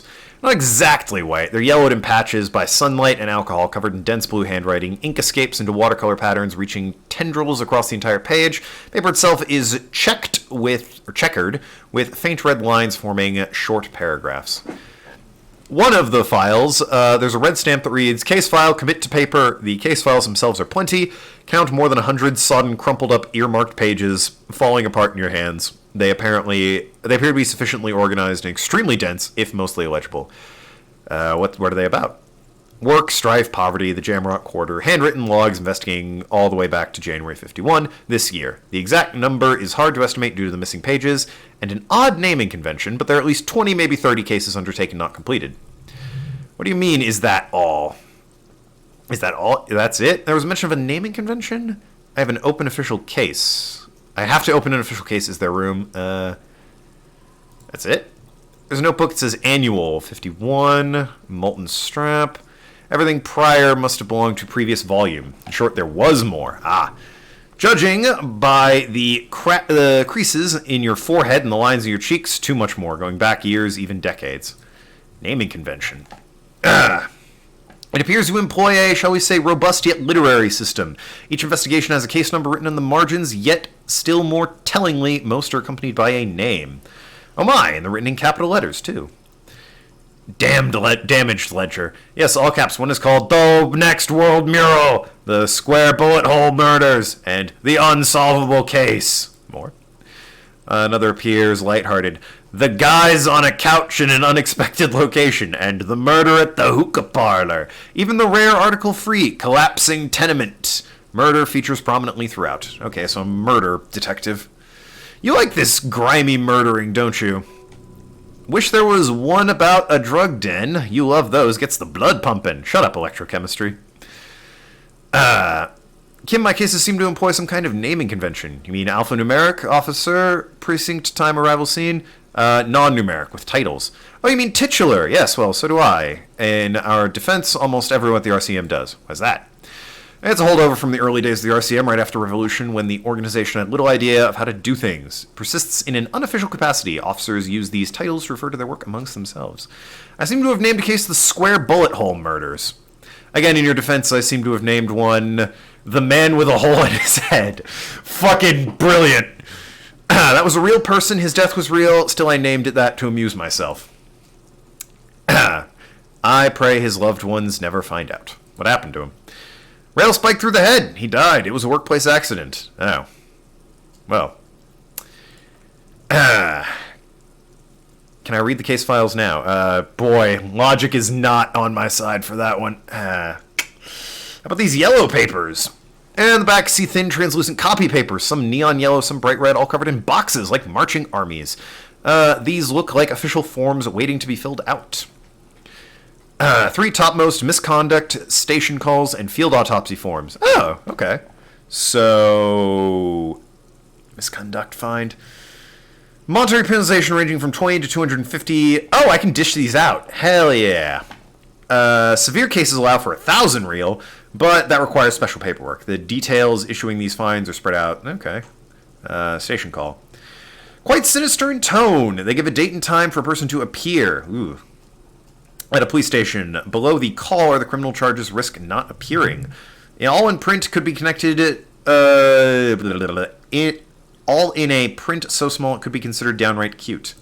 And field autopsy. Dozen pages of thin copy paper, bright red in color. You see the parameters of deceased human forms waiting to be filled in. Age, sex, condition, internal organs. Color of irises, perdition marks, condition of sexual organs. Thorough. Maybe we've seen a few too many. Got a new level. Maybe I should put it into should I put it into logic? Is that worth doing? I can literally only have 1 point in logic. I could ditch the glasses to make it a little better. But I think I have a -2 because I'm a superstar cop and I'm an idiot. Logic's killing me, though. The savoir-faire is only 3. You want the ones that have, like, shit in them. Maybe volition. It was giving me shit about that earlier. Suggestion is only a 1. Volition's only a 1, unfortunately, as well. Endurance is more health. What does volition do? Keep your morale up. Oh, I think this increases my morale. Yeah, I think I'll take just a point in volition. Yep, I have more morale now, which is good. All that remains is for you to fill out those forms and hand them over to people. Fines for wrongdoers, interview requests for bad guys, and field autopsies to dead guys. What delicious powers hid within this pathetic mess? You feel better. How about the clipboard itself? Made of dark blue, plastic hard enough to beat someone into submission. Great. The edges are rounded, however. The U4-sized board feels thick and heavy in your hands. Light simmers on the wet surface. On the back, embossed RCM. Shake it. Something rattles inside ever so lightly. Is there a hidden compartment? And something small, light, made of paper or cardboard, dried flowers? Plastic shimmers like lapis lazuli, but it's not see-through. You can't see its center. There's paint in there. If you want some, that much you know. How would I open it? With your hands, U4-sized pages hang from the clipboard, screwed to the top. Huh. What's it smell like first? Acidic stench of rotting food is rubbed off on the cellulose. It now forms the base of experience. This base surrounded by a faint air of spoiled meat, the stuff of death itself, and sprinkled liberally with citrus zest of toilet cleaner. Great. You know, like the bits they put into public piss bowls, probably called Ferme Discrete, or Axel or something. At some point in its journey, Axel, I think, is a real cleaning brand. Its ledger has seen the inside of a public toilet. I don't need your help. Shut up, I don't need your help, perception. Which toilet would that be? Remember when I said the smell of the upstairs bathroom was rank and they should have sent a poet to describe it? It's sprinkled liberally with citrus zest of toilet cleaner line, is a poet would use? Why, yes, it is. Among many other things, the cleaning tablet is used by whirling in rags. Perhaps this is where the ledger dropped in the toilet by you. Great. Well, let's open this compartment. Okay. The two sides of the board appear slightly misaligned, like a drawer that's come off its sides. You bend the plastic on your knee slowly. The sides snap into place. It should be possible to just, slide the drawer open. Without resistance or sound, the two panels move among each other and the compartment is now open. What's inside? 2 ticket stubs and a handmade postcard. Fucking kill yourself. Wow. Alright. 3 seems extreme. Pick up the ticket stubs. 2 octopuses are smiling, reaching their tentacles towards each other in a line-colored pencil. The tickets permit access to Zoo in Recheval East. The aquarium costs extra. These let you go there, too. Pick up the card. Thin wax paper has been glued to a piece of cardboard. Sounds like leaves rustling when you pick it up. You see violet flowers, floral pattern, patches of glue. Smell it? Smells of chewing gum and apricot flavored. A touch of cinnamon, the end of summer. You think the label says Tutti Frutti. Huh. Familiar handwriting lines inside the card looped around letters and of a woman's hand. A young woman in her 20s. There is care, effort, and a smile, you think, although it is not something you can read from someone's handwriting. Harry, it begins. You're already reading. I wanted to write you a letter so that you could read it when you wake up. Maybe that will make you happy. Throw it away, please. Uh-oh. This is concerning. A merciful wind blows from the Bay of Recheval during the ground at your feet, raising newspapers far away. You feel the card slipping into... Let it go. But no, I want to read it. Got darker on me. Your hand shakes holding onto it. Every morning when I step out and you're asleep behind me, I find a little piece of sadness in me. I carry it in my chest down Voyager Road. Every step I take... It grows. By the time I reach the fuel station, it has filled me entirely. I step on the light rail and look back. Sparks fall from the bow collector. I know it will be like this until late afternoon when I get off the 42 and walk back to you. Now it's just gone quiet. You. Every step I take will get lighter. It almost makes me run. Sometimes I do. I can't believe I met you. I can't believe... the happiness I feel with you. You have a vast, vast soul, and I will always, always, always come back to it. Kisses, kisses, kisses. Oh, dear. Feel the air sucked out of your lungs and the blood sucked out of your head. Everything's around you. It gets dark. Small white dots appear. You feel the ledger slip from your hand. No, hold on! Hold on. To what? There's nothing. Detective, is everything all right? Well, shit. Just falling sideways.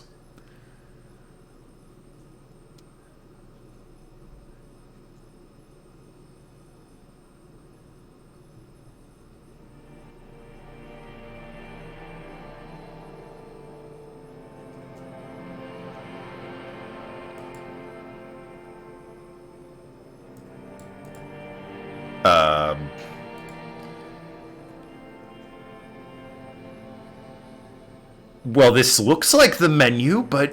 There is nothing. Oh, well, I mean, you said it, ancient reptilian brain. There is nothing. Again. Yeah, again. Of course. Nothing said, brother. No treachery, just blackout.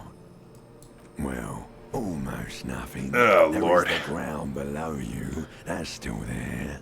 And the small light that's on, fluttering somewhere in the basal ganglia. Who's that? That's me.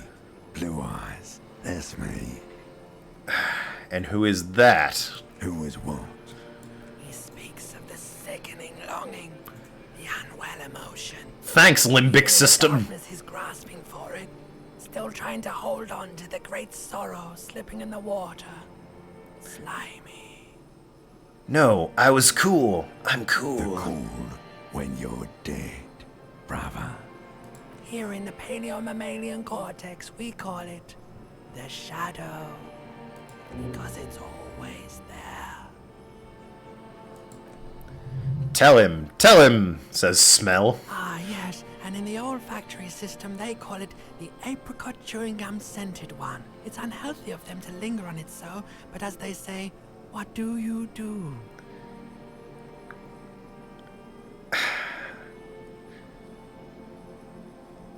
It didn't smell nice. It smelled like betrayal. Don't tell me what to think, limbic system. Was that the X something? Bloated corpse of the past resurfacing. No. It was a it was a woman. Beautiful. Believe me, stupid ape, its lack of beauty was not the problem. There is no Voyager Road. There are no roads, no houses, no lights in the windows. It's all on pause. You think they would let you? Until you disintegrate into biomolecules? No. Someone is breathing on your face now, inspecting your pupils, stupid idiot. What is that? It's cold. Yes, they're pouring something on you, something in you, and it's delicious. Glowing lights on a dashboard emerge out of nothingness. Where am I? The upholstered cabin of Lieutenant Kitsuragi's motor carriage, seated in the driver's back seat. The air is thick with leatherwork, heavy fuel. Cold water runs down your chin. Drink water. Oh good, I healed my health. Water is cold and shivery, the stuff of life itself. As it pours down your parched throat, pounding in your head reduces darkness. Drink. You haven't drunk water in 2 days. Did you know the human body is not made to survive on alcohol alone? You need secondary form of hydration. Well, good. With greedy gulps, you gulp down half a liter of cold water. Some spills onto the driver's seat. The lieutenant pays no heed to it. What happened? Came in contact with the burnt ruins of my past. Yeah, that's pretty much it. That does sometimes happen. Fucking taking it in stride there, Kim. You've dropped this. Are you okay? Yeah, well, I'll be good. Good. Ledger of Failure and Hatred is a special item that can be used as an interactable and a tool. What the... What? Let's have a breakthrough real quick, and then I'll look at the Ledger of Hatred and Failure. Aces Low. For the rest of the world, Aces Low is just some cool Revachol thing. Politically neutral. In Revachol, it still holds revolutionary connotations. Also, you have looked into Lieutenant Kitsuragi's clothes? He's wearing a bomber jacket, just like the ones worn by aeronautic brigadiers. And those cargo pants look like they could fit tools in for hot-fixing your burning aeronautics. You should ask him about it. Okay. Noted. Unlockable. I think, it's skill points to unlock that, isn't it? Yeah, I think so. Damn, I want to get on this white morning. Passed out in the blue tiles of the hostel room floor. Yeah, no, I definitely want to investigate that as quickly as I can. But what's this about the... It's a tool, right? Ledger of Failure and Hatred. I get Inland Empire and Empathy, but less authority. And instant photo of tattoos. It's not an interactable, though. Oh, I can interact with it. Something new here. Can I read it? You stare at the card, willing your hand to move. It's too much, not again. I'd rather not fucking kill myself, frankly. Ever so slightly difficult to breathe once you've done so. The drawer is locked. Right. Your hand shakes. You're flush with adrenaline. Well, frankly, I find that to be a legitimate place to stop for the day. Been going about 3 hours. Usual time for the save. Ancient Reptilian Brain had some things to say. Punched the shit out of Measurehead, so you know, that was good fun. I'm liking this. This is a very different playthrough for me. I'm seeing things I hadn't experienced before, getting new dialogues and whatnot. It's a good time. I'm gonna keep playing this, and hopefully this will bring me pretty much up until my hot new Xbox comes and I can start playing Watch Dogs Legions. Till then, thank everyone who watched. I will talk to you later, Shrewd Negotiators.